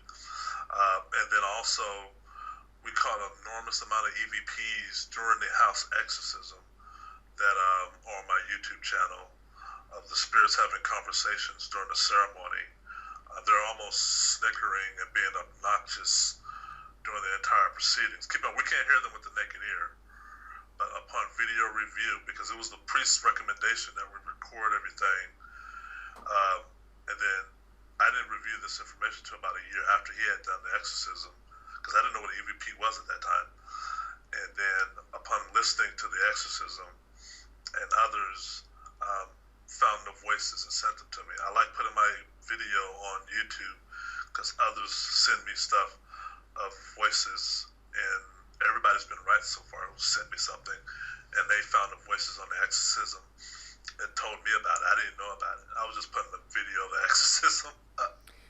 Now, any of the investigators or anyone or you that did EVP work in the house, did you try to find out who these entities were in the house? Yeah, I mean, Dawn did a few Q&A EVP sessions on his first and second trip, and the questions I always ask him, who you are, where you are, what do you want, what's your intentions, and he got some very interesting responses. Dawn did, because Dawn went underneath the house. Dawn went into the creek and the forests behind the house, and yeah, so one of the questions Dawn asked was, did you push Keith down the stairs? Did anybody push Keith down the stairs? And I don't know if you know, but it's in my book. I had a horrible fall early 2014 that required knee surgery because I tore my patella tendon. And the theory was I was pushed by the spirits. Well, Dawn asked that question when he came, and he got a resounding yes of the spirits saying, yes, we pushed Keith down the stairs. I mean, they told him that. He's got it on his Olympus voice recorder. So we got that. He was able to get an EVP where the spirits said yes to Native American. He asked, are there any Native American spirits here? And there was a profound, quick yes. That's on my YouTube channel or video called Ray, because the spirit doing the talking, there's like over 20 different EVPs caught of two spirits talking. And one spirit refers to the other one as Ray. Now, you can question me getting the EVP where Ray is saying, well, Keith got it as Ray, okay, whatever. But multiple different investigators have gotten EVPs with Ray on it. And I'm talking about Nikki and others, Dawn and Steve and others. And everybody always seems to pick up an EVP or two or three where one spirit is referring to the other one as Ray. Oh my gosh. Did you go any further with that? Like, keep asking him, well, who are you? And can you give us a last name? Did you ever get a psychic in there? Never got a psychic, a few mediums. Now, I mean, Steve and Dawn asked the EVP, one of the spirits that they were talking to, or Dawn was asking questions to, and one of the answers did come back, we are the demons. And that came back through the voice recorder of we are the demons. We never asked Ray, what's your last name, or Ray, where you from? But I have gotten EVPs in my new place with Ray, and Ray and his counterparts. So they're here, or they were here.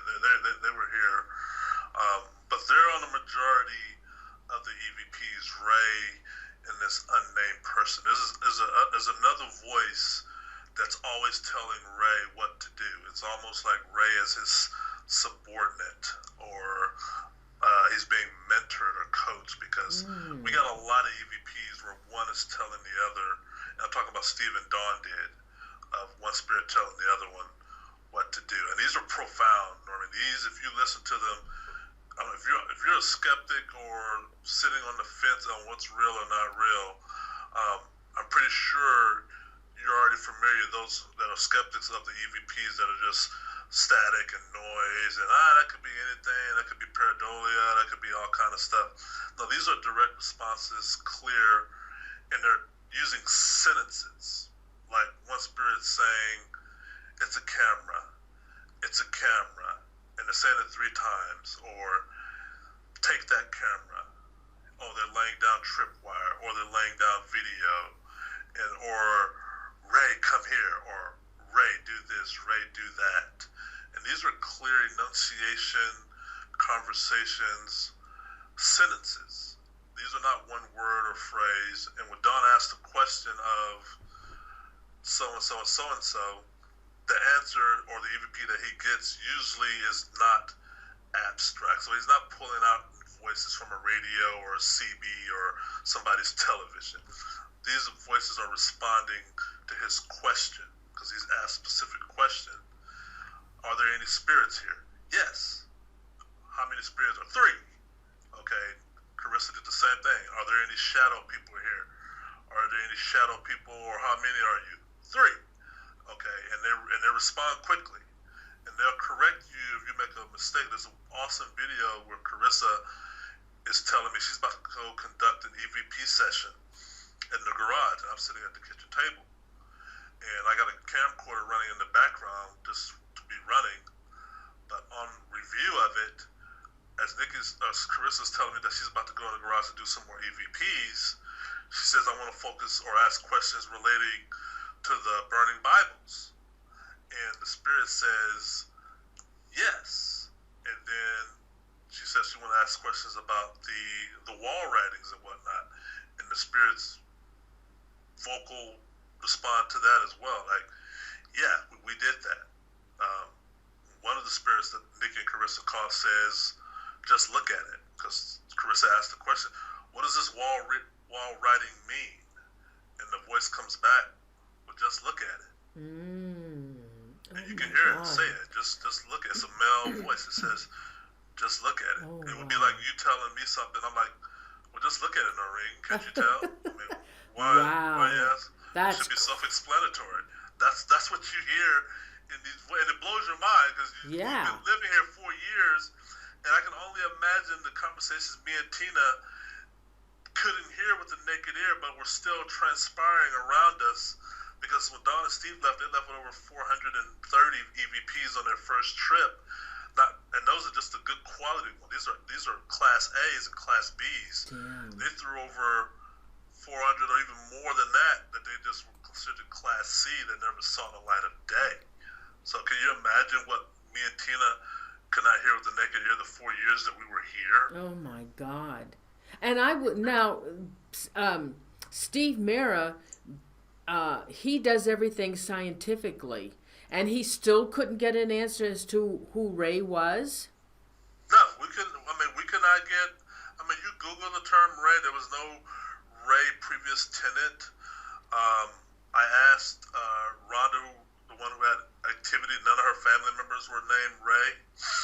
And we couldn't get a last name. I never got a letter in the mail with the word Ray on it. You Google the newspapers in the area to see was there a Ray found dead in the neighborhood or something. You're just grasping at straws. But the first Ray you ignore, because Ray can mean anything, but 5 or 6 or 12 or 20 Rays from different teams, and Ray is always being told what to do by this other deeper voice. Because the other voice says Ray, and then tells Ray to do something. Wow, that is creepy.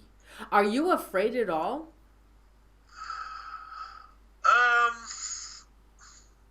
I try not to focus on being afraid. There's plenty of moments in the book where me and Tina are afraid.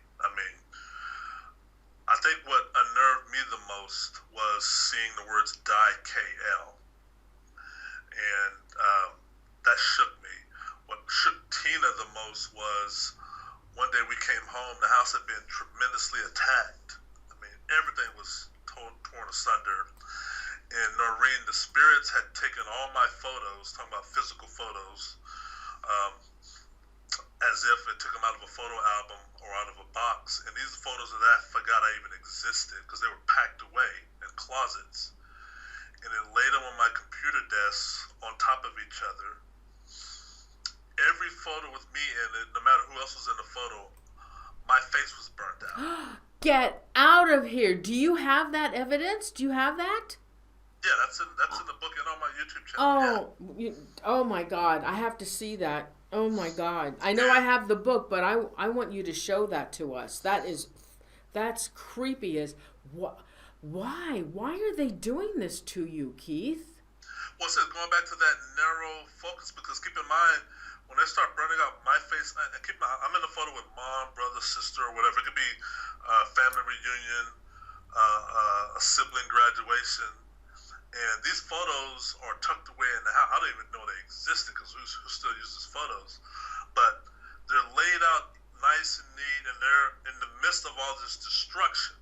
I mean, you got a scissor stuck in the wall, you got an upside-down cross, and now you got all these photos. Everybody else is smiling in the photo, and where I was smiling my face is burnt out. It's just gone. And it's on every photo that I own in the house. And that just, I mean, I've never seen Tina tremble before because she just saw her mate. You know, you see your partner and you think, okay, they got a death warrant on this guy. They're going to get him. Am I going to come home from work and Keith's going to be upside down? So me and Tina set up protocols in the house. We had rules that we lived by that we would have to follow. And yeah, you see these photos. I'll put several of them in my book and they're on YouTube. But yeah, and then we would go tell the priest this. We would tell paranormal teams this, Zak Bagans this, and everybody. Like, hey, should we be worried? Are we in trouble? Am I in trouble? Should I get out now? And the response, believe it or not, is no. You got to stand your ground. You got to maintain firmness. You got to, be persistent and consistent. And you'll beat this thing, but you're still scared because now I'm sleeping with one eye open. I'm having objects thrown at me, and then you see the words "die KL." You just think it's a matter of time. You're just like, okay, it's just a matter. I don't know how it's gonna look like, but it's just a matter of time because no other face on the photo is burnt. And I'm not talking about slightly burnt. I'm talking about burnt to the point to where you can't see my face anymore. Oh my God. The only other photo that they did that to was the Michael the Archangel photo that the priest gave me of Michael the Archangel, the infamous photo where he got his foot on Satan's head. Mm-hmm, yeah. I used to keep that photo right above the Bible in the hallway. Some of my videos even show it hanging on the wall. They took that photo and burnt out Michael's face. Oh, no. Michael the Archangel's face. I kid you not. Oh. That photo, that's in the book. There's videos of that on YouTube. And, yeah, I mean, that level, that just points to the level of intensity and focus. I mean, if I was to hypothetically get a picture and get a cigarette lighter and say, well, there's 5 people on here, I'm going to see if I can just burn one person's face out. I couldn't guarantee you I could do that because I can't control, Norene, the fire or the heat once it spreads. Absolutely not. You're right. I would try and just be like, okay. You would burn the whole picture. I burn the whole picture. Yeah. Or the smudge is going to get outside the frame of the person I'm trying to burn's face out. It's going to expand. We're talking about precise. Only my face, precise. It's like they threw a tracer over it and was able to, but that level of focus and intensity, you can't reduplicate that as a human being. I tried it. You can't do it. I wanted to put it to the test of, could I do that with a cigarette lighter? Could I just focus on one area, but once I know I like this fire, I don't control the physics of it anymore. It could run amok all over the paper. It could burn unevenly. And it could burn what I didn't want it to burn. That's never happened with my face photos. So only my face is burnt out. All right. How long did you live in this house? 4 years. Oh my God. So And you stayed for how could you stay for 4 years? And you said there was something that made you finally move out, and I can't remember what that was. Can you remind us?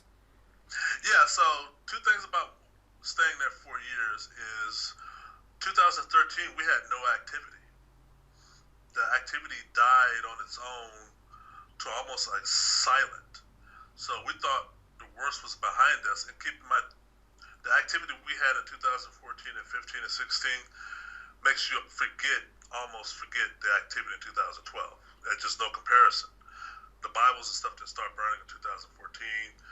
So we thought we dodged a bullet and hit the reset button in 2013. Of course, all hell broke loose in 2014. They came back with a vengeance. It was almost my theory that they never really left. They just went docile and just hibernated or whatever spirits do. But everybody is telling, and we're telling ourselves, this is my first house, and everybody's telling us, stand your ground, don't recede. We got your back. We're thinking the church is going to help us, and if the church helps us, I'll still be there. But as you read the book, the church is not helping us. They're telling us they're helping us, but they're not really helping us. So we start spinning our wheels, and right when the activity is about to reach a crescendo, we make the local news, and the local news finds out about our house, and they call Dave Schrader. So we think Dave Schrader, I talked to him, and he tells me he can have Ghost Adventures come in and probably solve our problem or investigate our problem. I equated Ghost Adventures being on a network like the Travel Channel, because I love the Travel Channel, or I used to, because I just love to travel. I equated Ghost Adventures as being an organization or being on the Travel Channel, therefore they have resources available to them the world over. They're going to crack this case wide open. And it's going to be a long-term effort, not a short-term. And therefore, we'll stay if anybody wants to make this a long-term effort, because somebody's going to live in this house. And it needs to be safe for whoever moves in after us. But it didn't happen that way. Therefore, of course, when we got, I guess, turned upside down, and as based on the show, and Tina left, it was just me in the home now. I didn't want to let that be the last chapter, because believe it or not, Norene, the only silver lining of all of this, if there is to be one, is we're having this conversation now, and countless people are learning the true story, and countless people are learning of the story. Had I moved after Ghost Adventures, there never would have been a Steve Mera, there never would have been a Don Phillips, there never would have been a Nikki Novell or Carissa or others. The story just would have been dead, and guess what would have been said about it? It was a fake. It was a fake. That's the Ghost Adventures house. Nothing there. Move along, move along. So I didn't want that to be the epitaph of this story, because I knew it was genuine. The previous tenant story wouldn't be told. And when I got hold of both teams, and they found information, because it was a risk for me, because I could bring teams in here like Ghost Adventures, and the ghosts go hide, and they don't find anything either. But I doubled down, if not tripled down, and both teams got their cup runneth over with evidence. And once that became public and known, if you notice, Steve and Dawn left in April, I moved out in May, because that to me was me saying, okay, I've done as much as I can do with this house, but at least I'm leaving on my own terms. And there's risk to that, because like I said, I still get poked and prodded when sleeping. But the last chapter, there's no Ghost Adventures is not the last chapter anymore. And it's not so much Ghost Adventures, because a lot of paranormal cases, the famous ones are the ones that get overly thought about, and we know the Enfield, the Amityville, and all that stuff, and the Lorens and all that. Everybody's always, it's fake, it's a hoax, and that's how this case would have been classified as, and it shouldn't have been. It shouldn't have been. Any paranormal team worth their weight in gold would tell you, hey, if we don't get it while we're there, it doesn't mean it's not true. It just means we didn't get it. You're chasing lightning when you're doing paranormal work. That's all you're basically doing, is waiting for lightning to strike. Obviously, it didn't strike that day, but you know what? We gave it our go. And you read it at the beginning of the show of Zach and Dave and Aaron's response on their Twitter after leaving my house. Yeah. They said it was a challenge, or I'm having nightmares, or this is an interesting investigation. What they said on Twitter days and hours after leaving my house is way different than what you saw in that episode, right? It's like, wait a minute. You tweeted, which I trust the tweet more than I trust the episode, because you walking out the house and you're tweeting, oh, I'm just leaving the Seattle house. Oh man, this is a challenge. And whoa, I got to get back to home base and digest this one. And then you look 2.5 months later, whoa, okay. It would be different if you tweeted, oh man, I came to this house, nothing there, waste of time. Wait till you see this guy's total waste of time. No, they didn't tweet that. They tweeted, you know what, this is weird. And the house is weird. I think you could all agree the house is weird. After Ghost Adventures came to the house, were you contacted by anybody else? Any other TV shows to come in? No other TV show. I mean, there's been shows that not yet made the light of day. I think the Destination Channel have multiple whiteboard theories of, we want to do a show about your house, and these are shows that never made the light of day. These are just shows that never got off the ground, but they came to me, and just so people know, for money. The reason those shows never came to the light of day is because those shows that asked me, we want to do a show about your house and put you dead in the middle of it, or do a story or a mini documentary, but they wanted to change the narrative of some of the activity.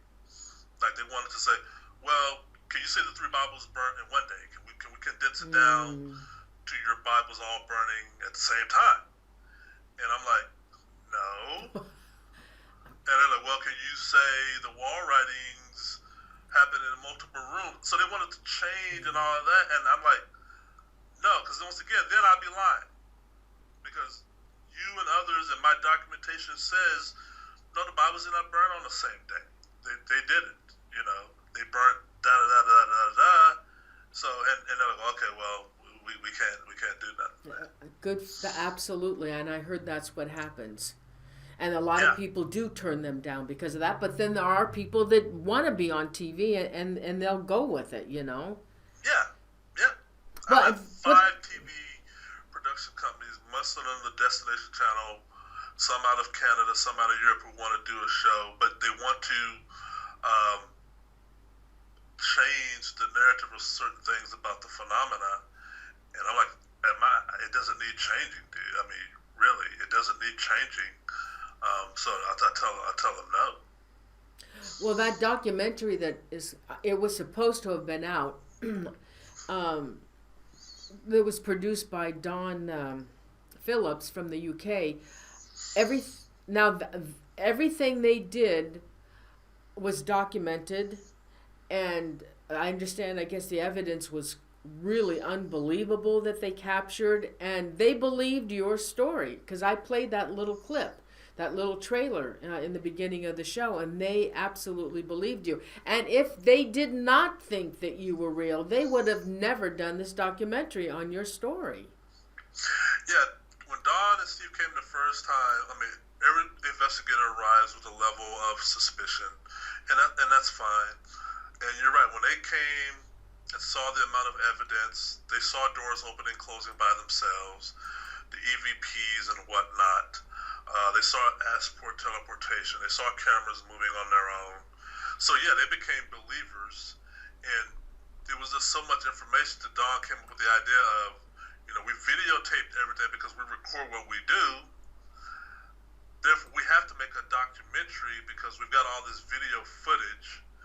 We got the evidence that supports it. Let's do an hour and a half, hour 45-minute documentary. I hope the world sees that documentary because it's not my evidence, it's theirs, and it's a third party's evidence. I mean, when you have Nick Kyle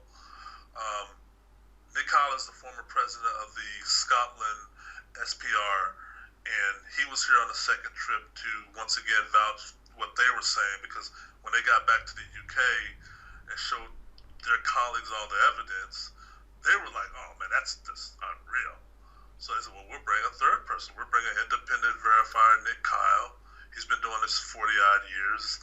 and he'll watch us document everything, and they follow the methodology that he approves. And as you just showed, Nick Kyle is on board. So it all builds up and adds up as to a legit haunting. This guy's telling the truth.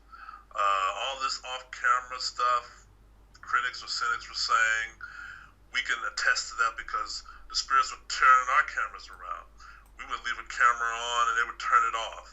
We would put a camera here and they would turn it around, or they turn Keith's cameras and all that. And this guy has been telling us for 3 years, and now it's happening to our cameras. So yeah, that supports his claims, and we're here to attest for that. And like I said, Nikki and Carissa the same way. They saw, because they monitored the house 8 months before they came and lived in the home. They monitored with CCT cameras, almost 24/7 they did for 8 months, and saw a lot of phenomena just remotely. All right, we have questions, and I got more questions for you.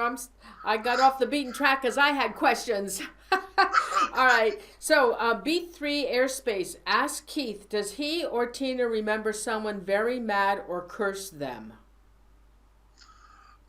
No, that was asked by others of paranormal teams as to, is anybody mad at you guys? Does anybody put a curse on you two? No, I have no enemies to speak of. I have nobody. We had separate places before we moved in. There was no activity in our previous homes. But this thing's just happened. You just move into a house, and maybe the reader missed the portion about the previous tenants having activity, but it's just wrong place, wrong time. Mm-hmm. And Haunted Roads Media, Mike Ricksecker, we know Mike. You've already answered this, but I'm going to ask his question anyway. There is going to be a second book about the activity that has followed you to the house, ? Yes, there will be a second book. Haven't started writing it yet. Probably won't start till the fall or late summer. But yeah, there will be a second book that's going to begin where the first book left off. Yes.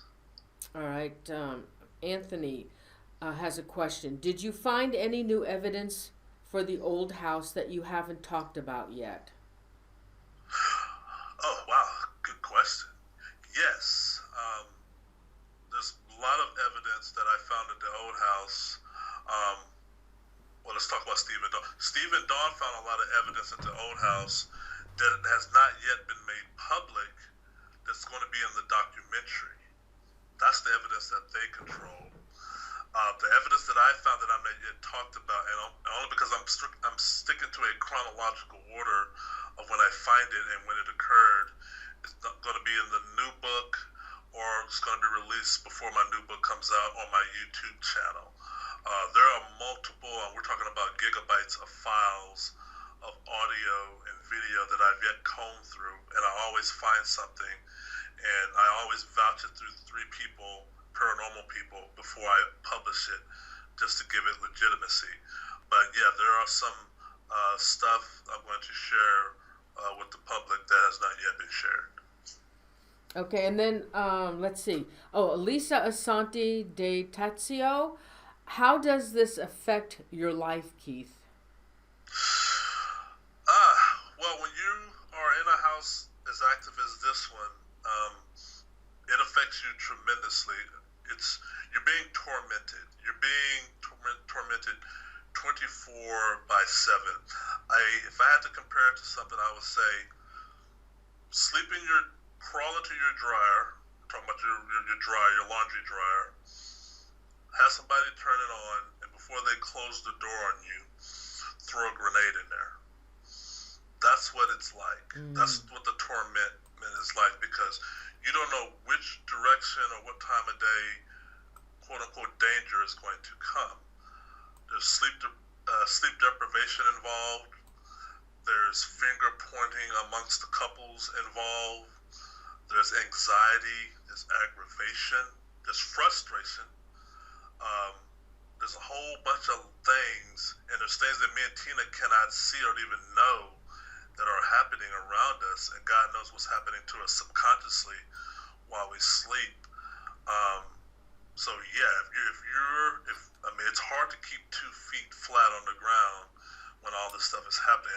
It even wonders to me how we ever did, and I still don't know. But because I've seen other people who did not or were not able to keep 2 feet on the ground. So yeah, it's your worst nightmare times 20 or times a million. I get emails from people all over the world who say, I would have paid to stay in that house or sleep in that house or had that happen to me, and I reply back to them, you say that now, but trust me, you wouldn't do it. I mean, you would regret it.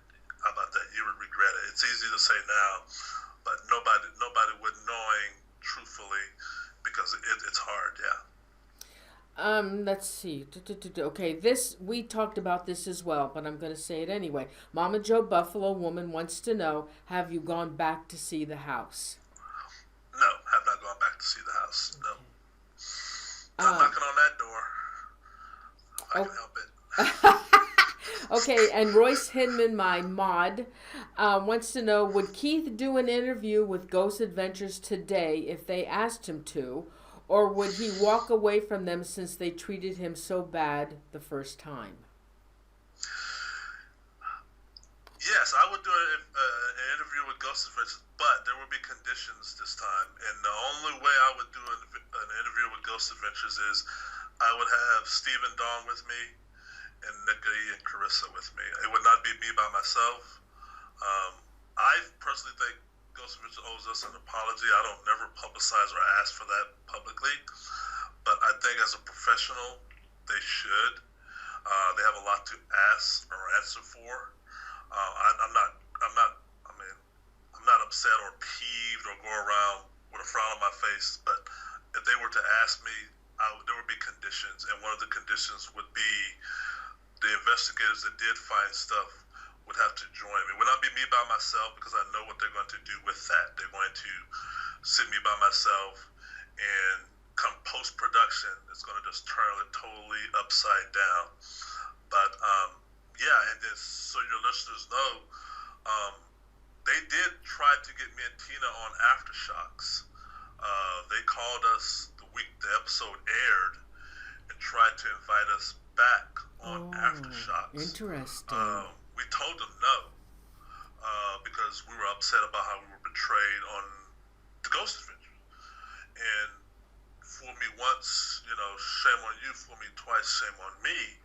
And so yeah, that never got off ground. But yeah, we were invited for Aftershocks, and that's the only time we heard from them was the week of the airing of the episode. And it wasn't to let us know of, get ready, we got an episode coming that not going to put you guys on a good light or get ready. We heard from them asking, could you come on Aftershocks? It was no, hey, how you doing? It was no something like that. It was just, could you come on Aftershocks? And we told them no. Yeah, absolutely. And I know we've talked about this through the show. Clarinet wants to know, did you run home cameras for 24 hours and catch anything happening? Well, old house or new house? You know what? They didn't say, but I... Yeah. I mean, maybe this person can hear me now. If you go to my YouTube channel, just type Keith Linder or Keith L, you will see several videos that are run 24 hours. I mean, they're relatively long. You're talking a long time. And yeah, of me sleeping, or when the U.S. team was monitoring me while I was sleeping, because like I said, before Nikki and them came to the house, they would monitor me to capture the noises of the banging, the rapping noises, and they caught a lot of that stuff, and you see me sleeping. So they're watching me, or watching the room, I should say, and at least two or three people at the same time. But those are on there, and yeah, you hear there's some banging noise. You hear the banging, you hear the sound of furniture being dragged around, which is a characteristic of Poltergeist activity, of large furniture being dragged around. Of course, there's no furniture being moved. There's phantom noises. So yeah, that's on there. Oh, did you? And the banging. You have the banging, huh? On recording. A lot of banging videos. There's about 5 hours of the banging videos. Oh my gosh. Yeah. Well, those have a warning in front of them, because you hear them with headsets, And with the banging videos, I do something different than what I do with the EVP videos.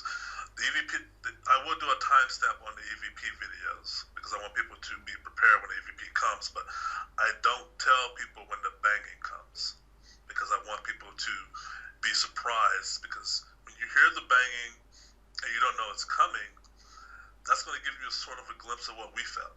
Interesting. And I'm not talking about a car backfiring in the parking lot. You're going to hear some loud, thunderous bangs. And you may be drinking coffee or multitasking, or you glance away from your computer screen because you don't know when it's coming. It's a 45-minute video, and there's 20 bangs listed in there, but you don't know when they're going to come. But when they come, you will stop what you're doing. That was one of the videos that got Steve over here right away. He was listening to one of the videos I sent him. I think it was 8 hours long. And he had probably got 3 hours into it because I didn't tell him when the bang was coming. I just gave him an 8-hour video. And probably about the third hour, right when he was about to be disinterested, he heard the loud bang. And I was not in the home. And that's when he got interested. Wow. All right, a question from N.A. How many medium psychics have you had visit, and what did they sense? Let's see. 4 comes to mind. I'm pretty sure there's more. Let's see. Most of them felt a kid presence, going back to the kid cough. A woman, a upset woman, a depressed woman. Going back to the previous 10, there might be some residual there. Some felt a demonic presence, a negative energy that was tethered to the land, not the house. And others just felt that it was just, just negative energy. It was just full, be it ley line being attributed to it, or something unknown occurred in the house. Something awful happened here, and that might have been a sexual assault or something to that degree. So yeah, that's what they felt. Dawn is somewhat of a medium in his own right, in the sense that when he came, he felt presence within seconds of walking into the home, multiple spirits, and he was able to pull voices and EVPs within minutes of walking into the home, clear ones, and have conversations with them. So yeah, everybody was moved. And to this day, I don't know why Ghost Adventures didn't bring a medium with them. I never saw a Ghost Adventures episode, but when I saw, after our episode, I went back to look at a lot of their episodes, especially the ones where they went to houses, and they brought mediums with them. And I don't know why, for the likes of me, they didn't bring one with them. I think a medium would have helped them had they brought one, but they didn't bring one. And I don't consider Zak a medium. I know he says that sometimes, but I don't consider Zak a medium. All right, another question from Shelty Shangri-La. Keith, do you ever feel the spirit's presence in the moment? Yes. In the old house, I compare this in my book. I describe it as we've all had our personal space invaded. So imagine you're sitting somewhere and all of a sudden you feel a heaviness, or you're closed in, or one time me and Tina would be asleep and all of a sudden you feel like somebody is standing on the side of your bed, but you can't see them. One chapter in my book, me and Tina are just laying on our backs having a lighthearted conversation about the day, about all the craziness we've seen. And we're just lollygagging and just talking. And all of a sudden the room just gets heavy. I mean, it goes from 0 to 10 in regards to heavy. And right when we stop talking to acknowledge how heavy the room felt, the door slams.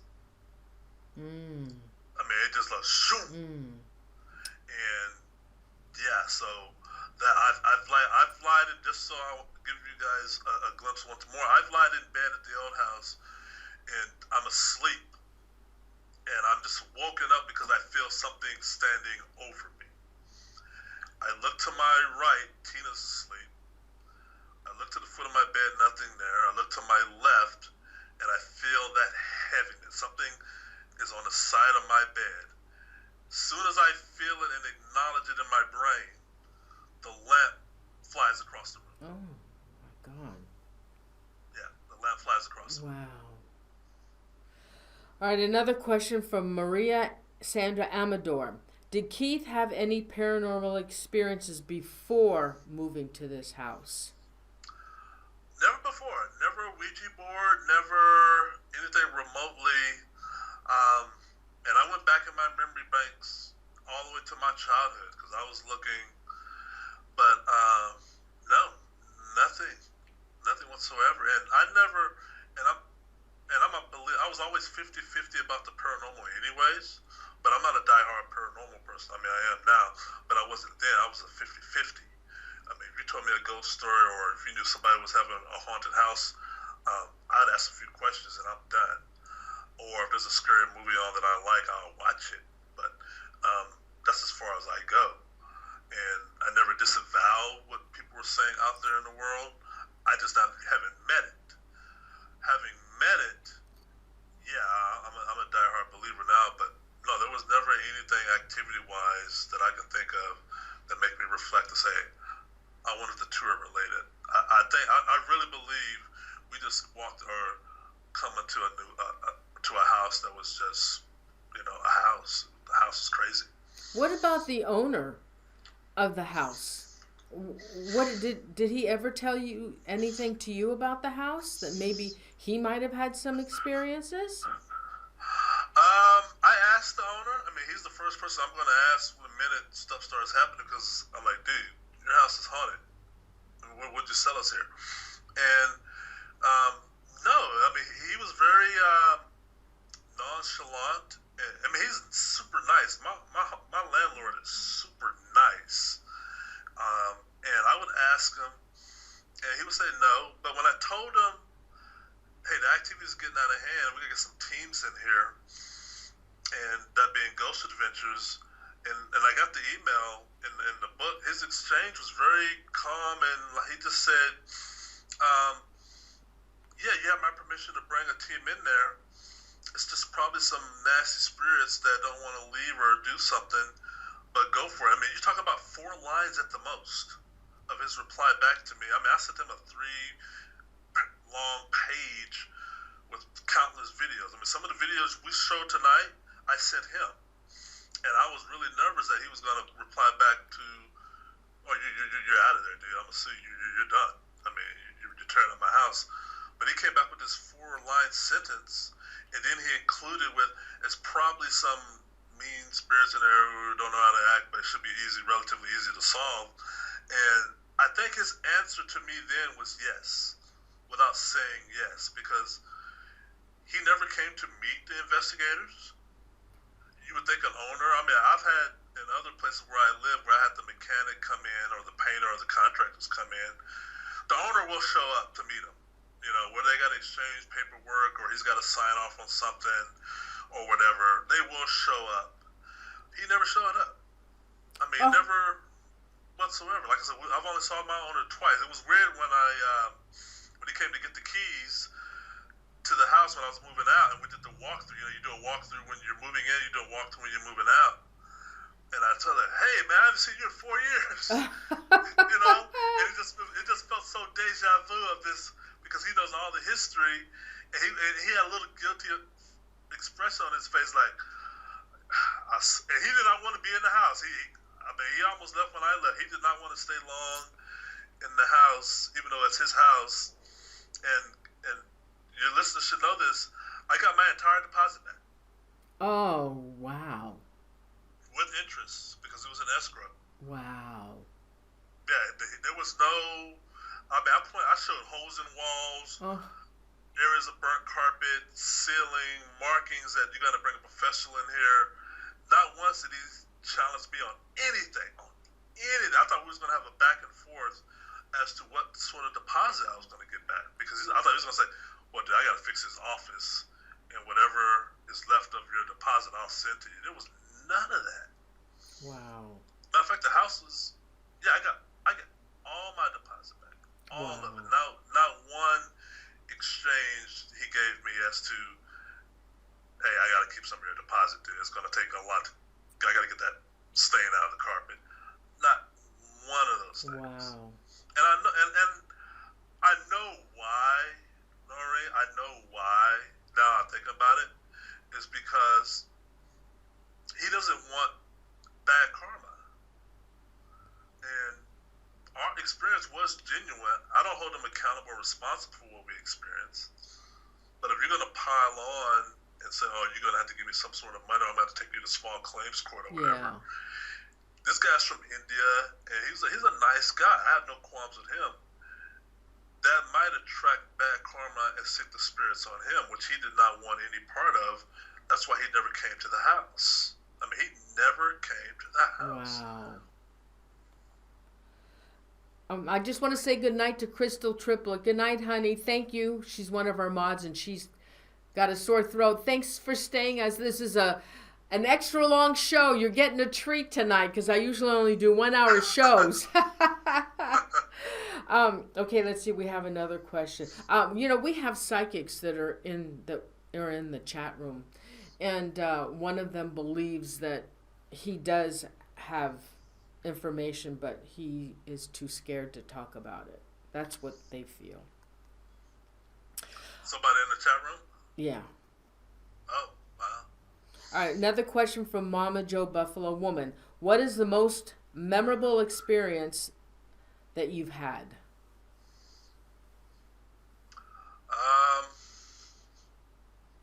Poster catching fire.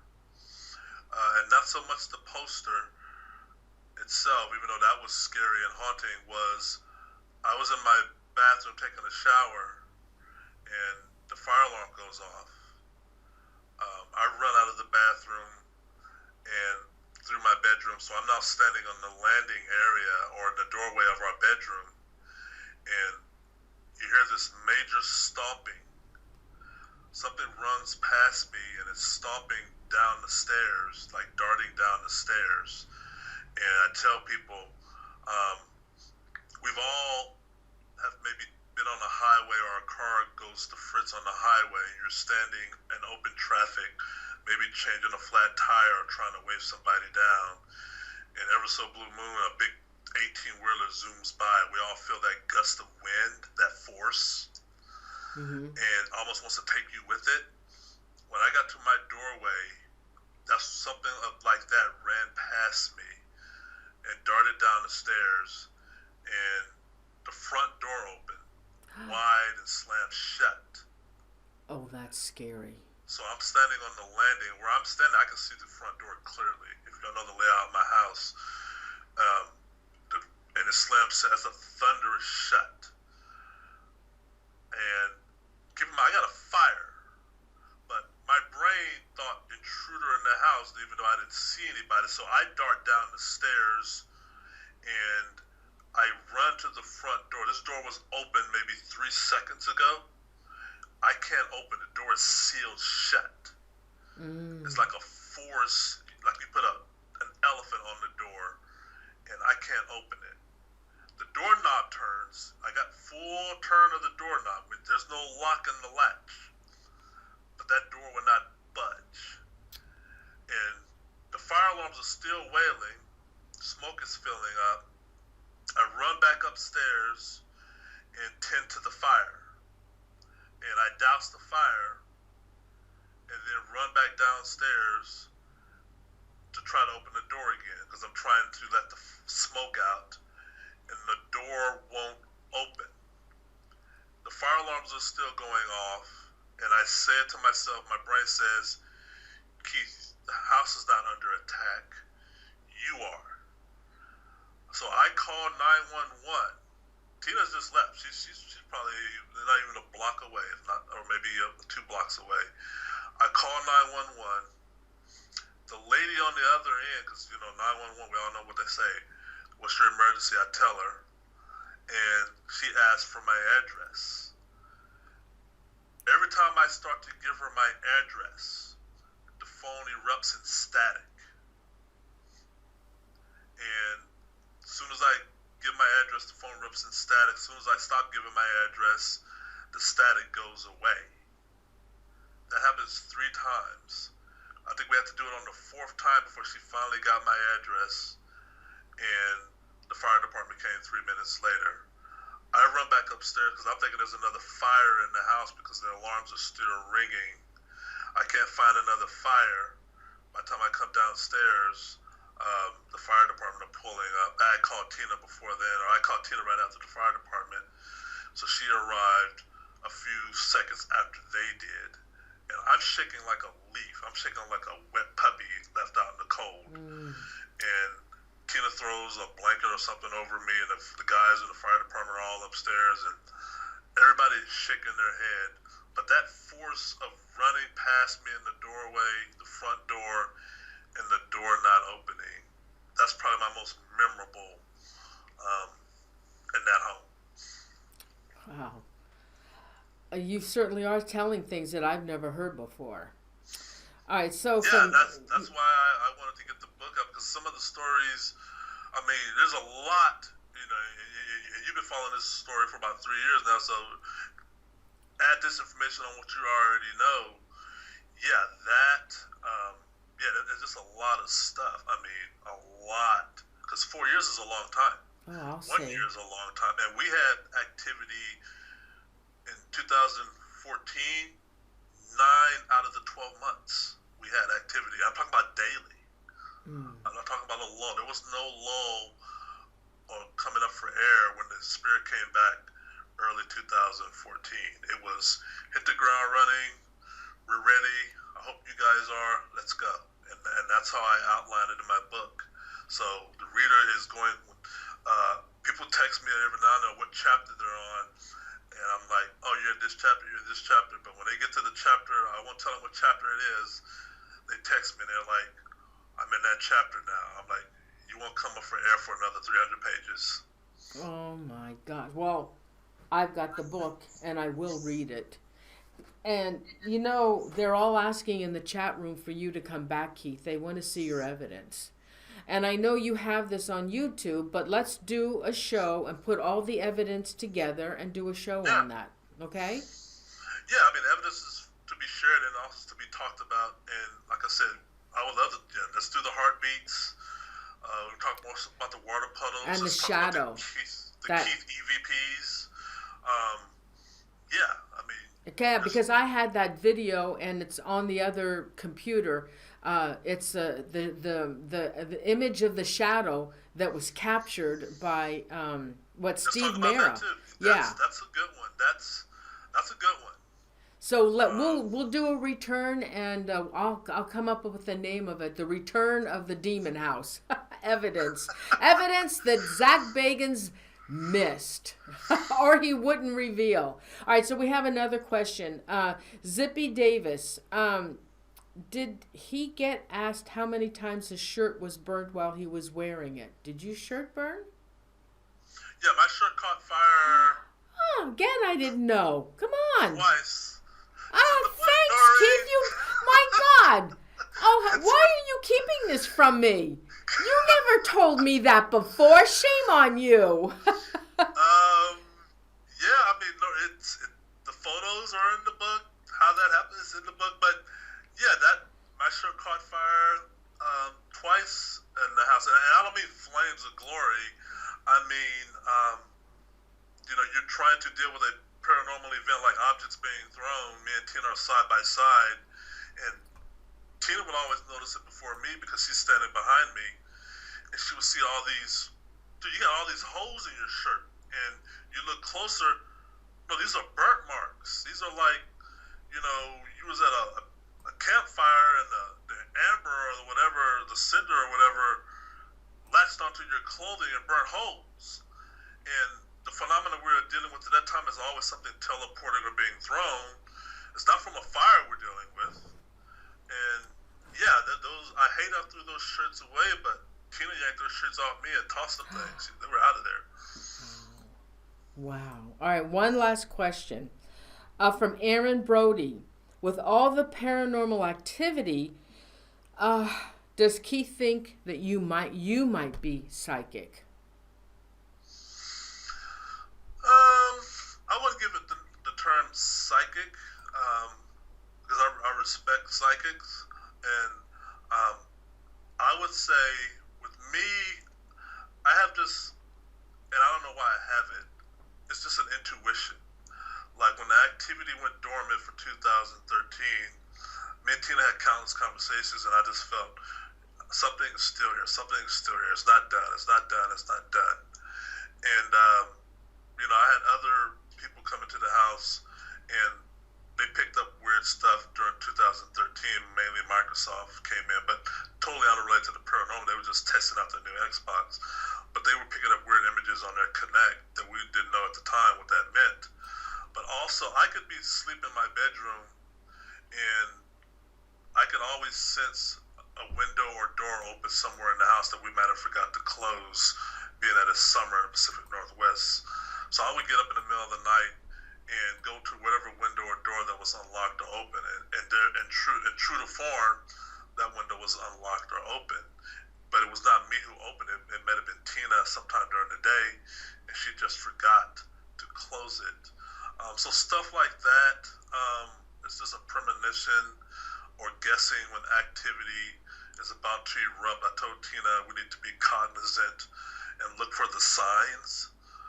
Like lights flickering off and on usually meant objects are about to be thrown.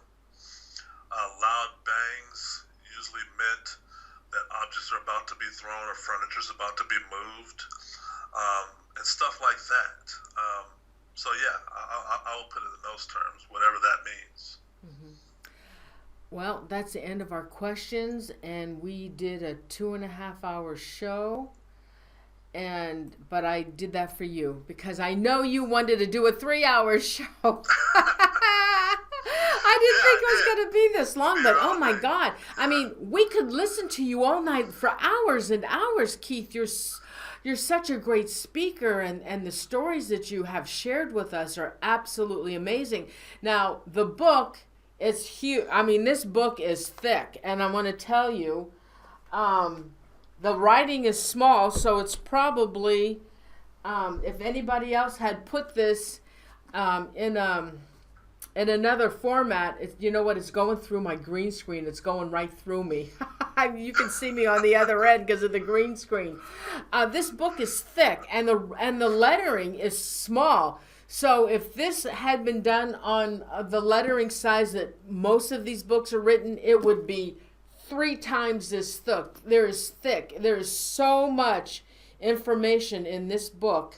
It's over 400 pages long, and it's just filled with amazing pictures. He's got a lot of pictures in this, and I am going to read it. I love a good scary book, and there's a lot of stuff that we could have covered tonight, and there just isn't enough time. I mean, there's just so much.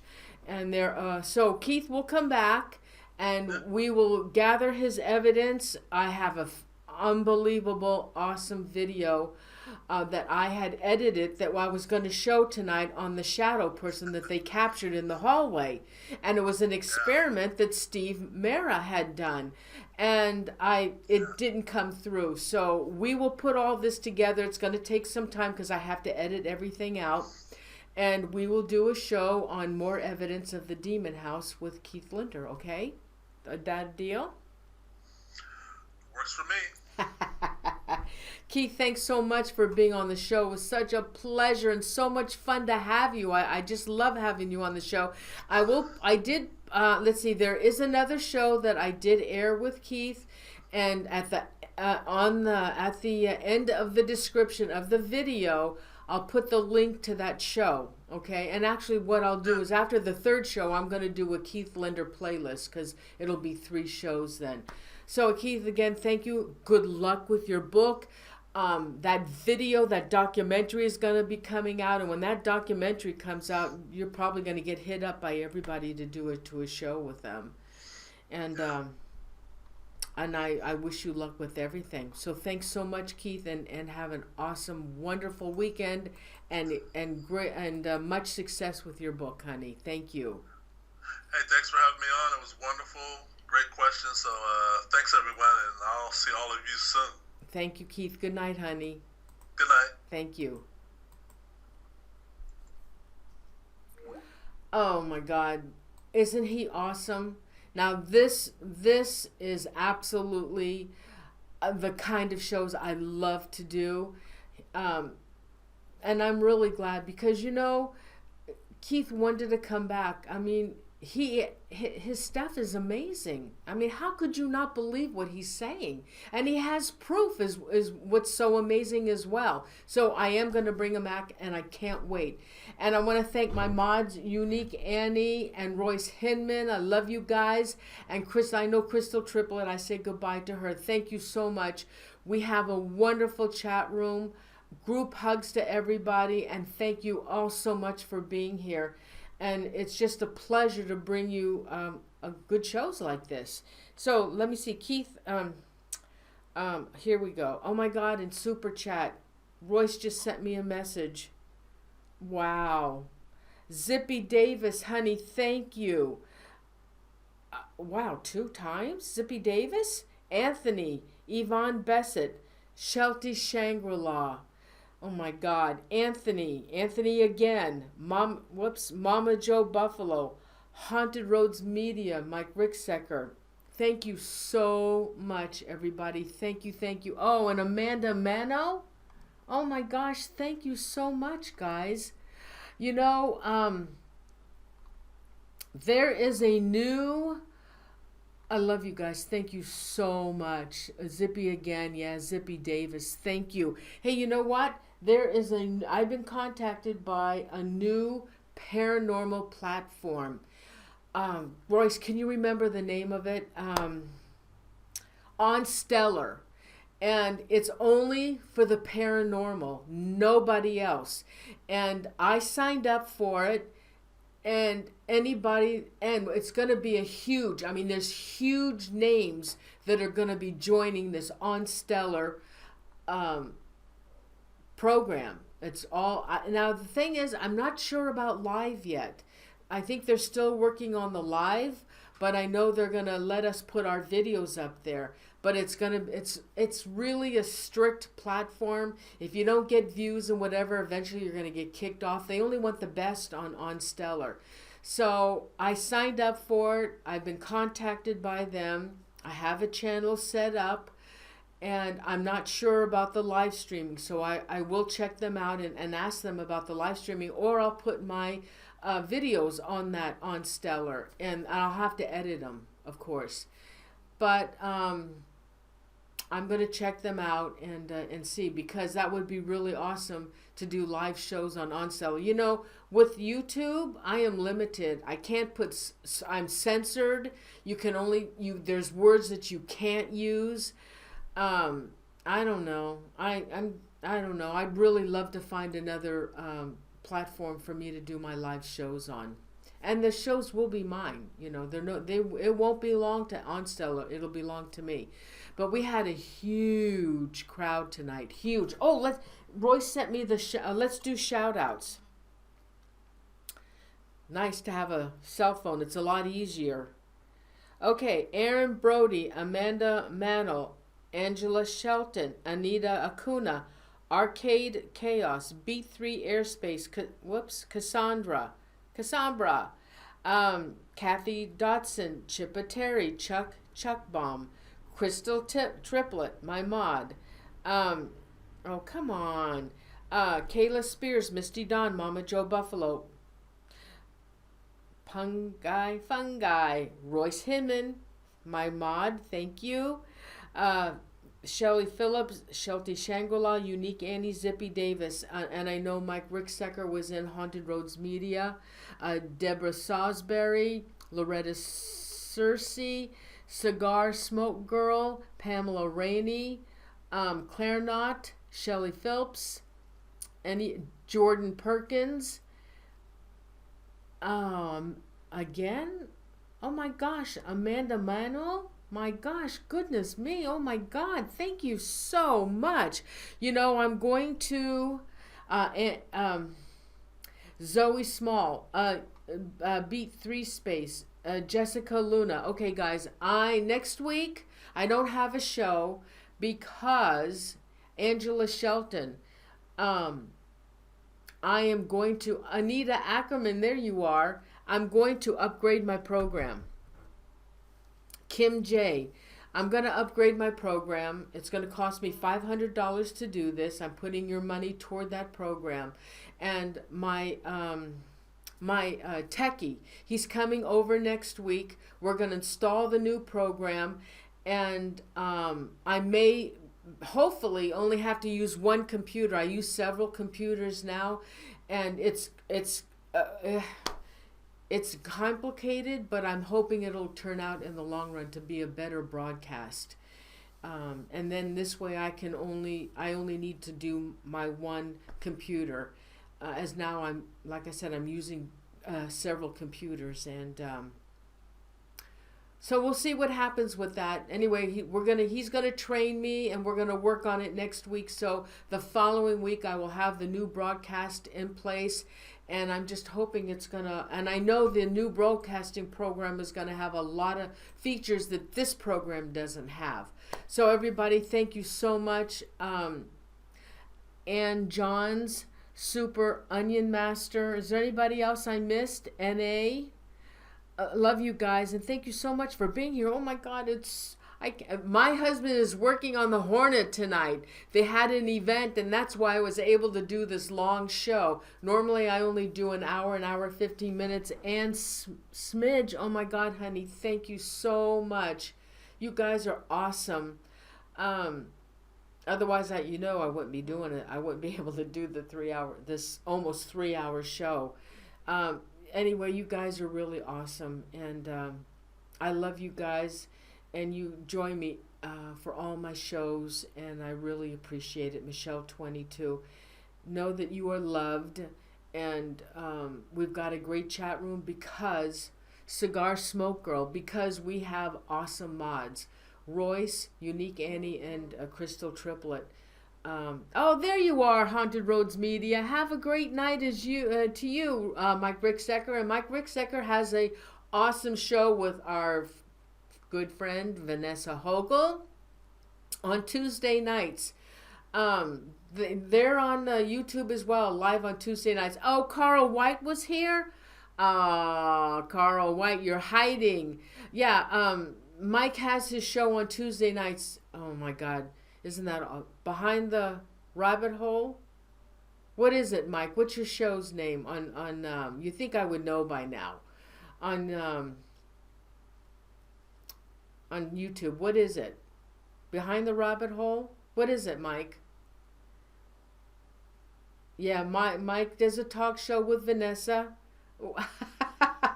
There's Carl White.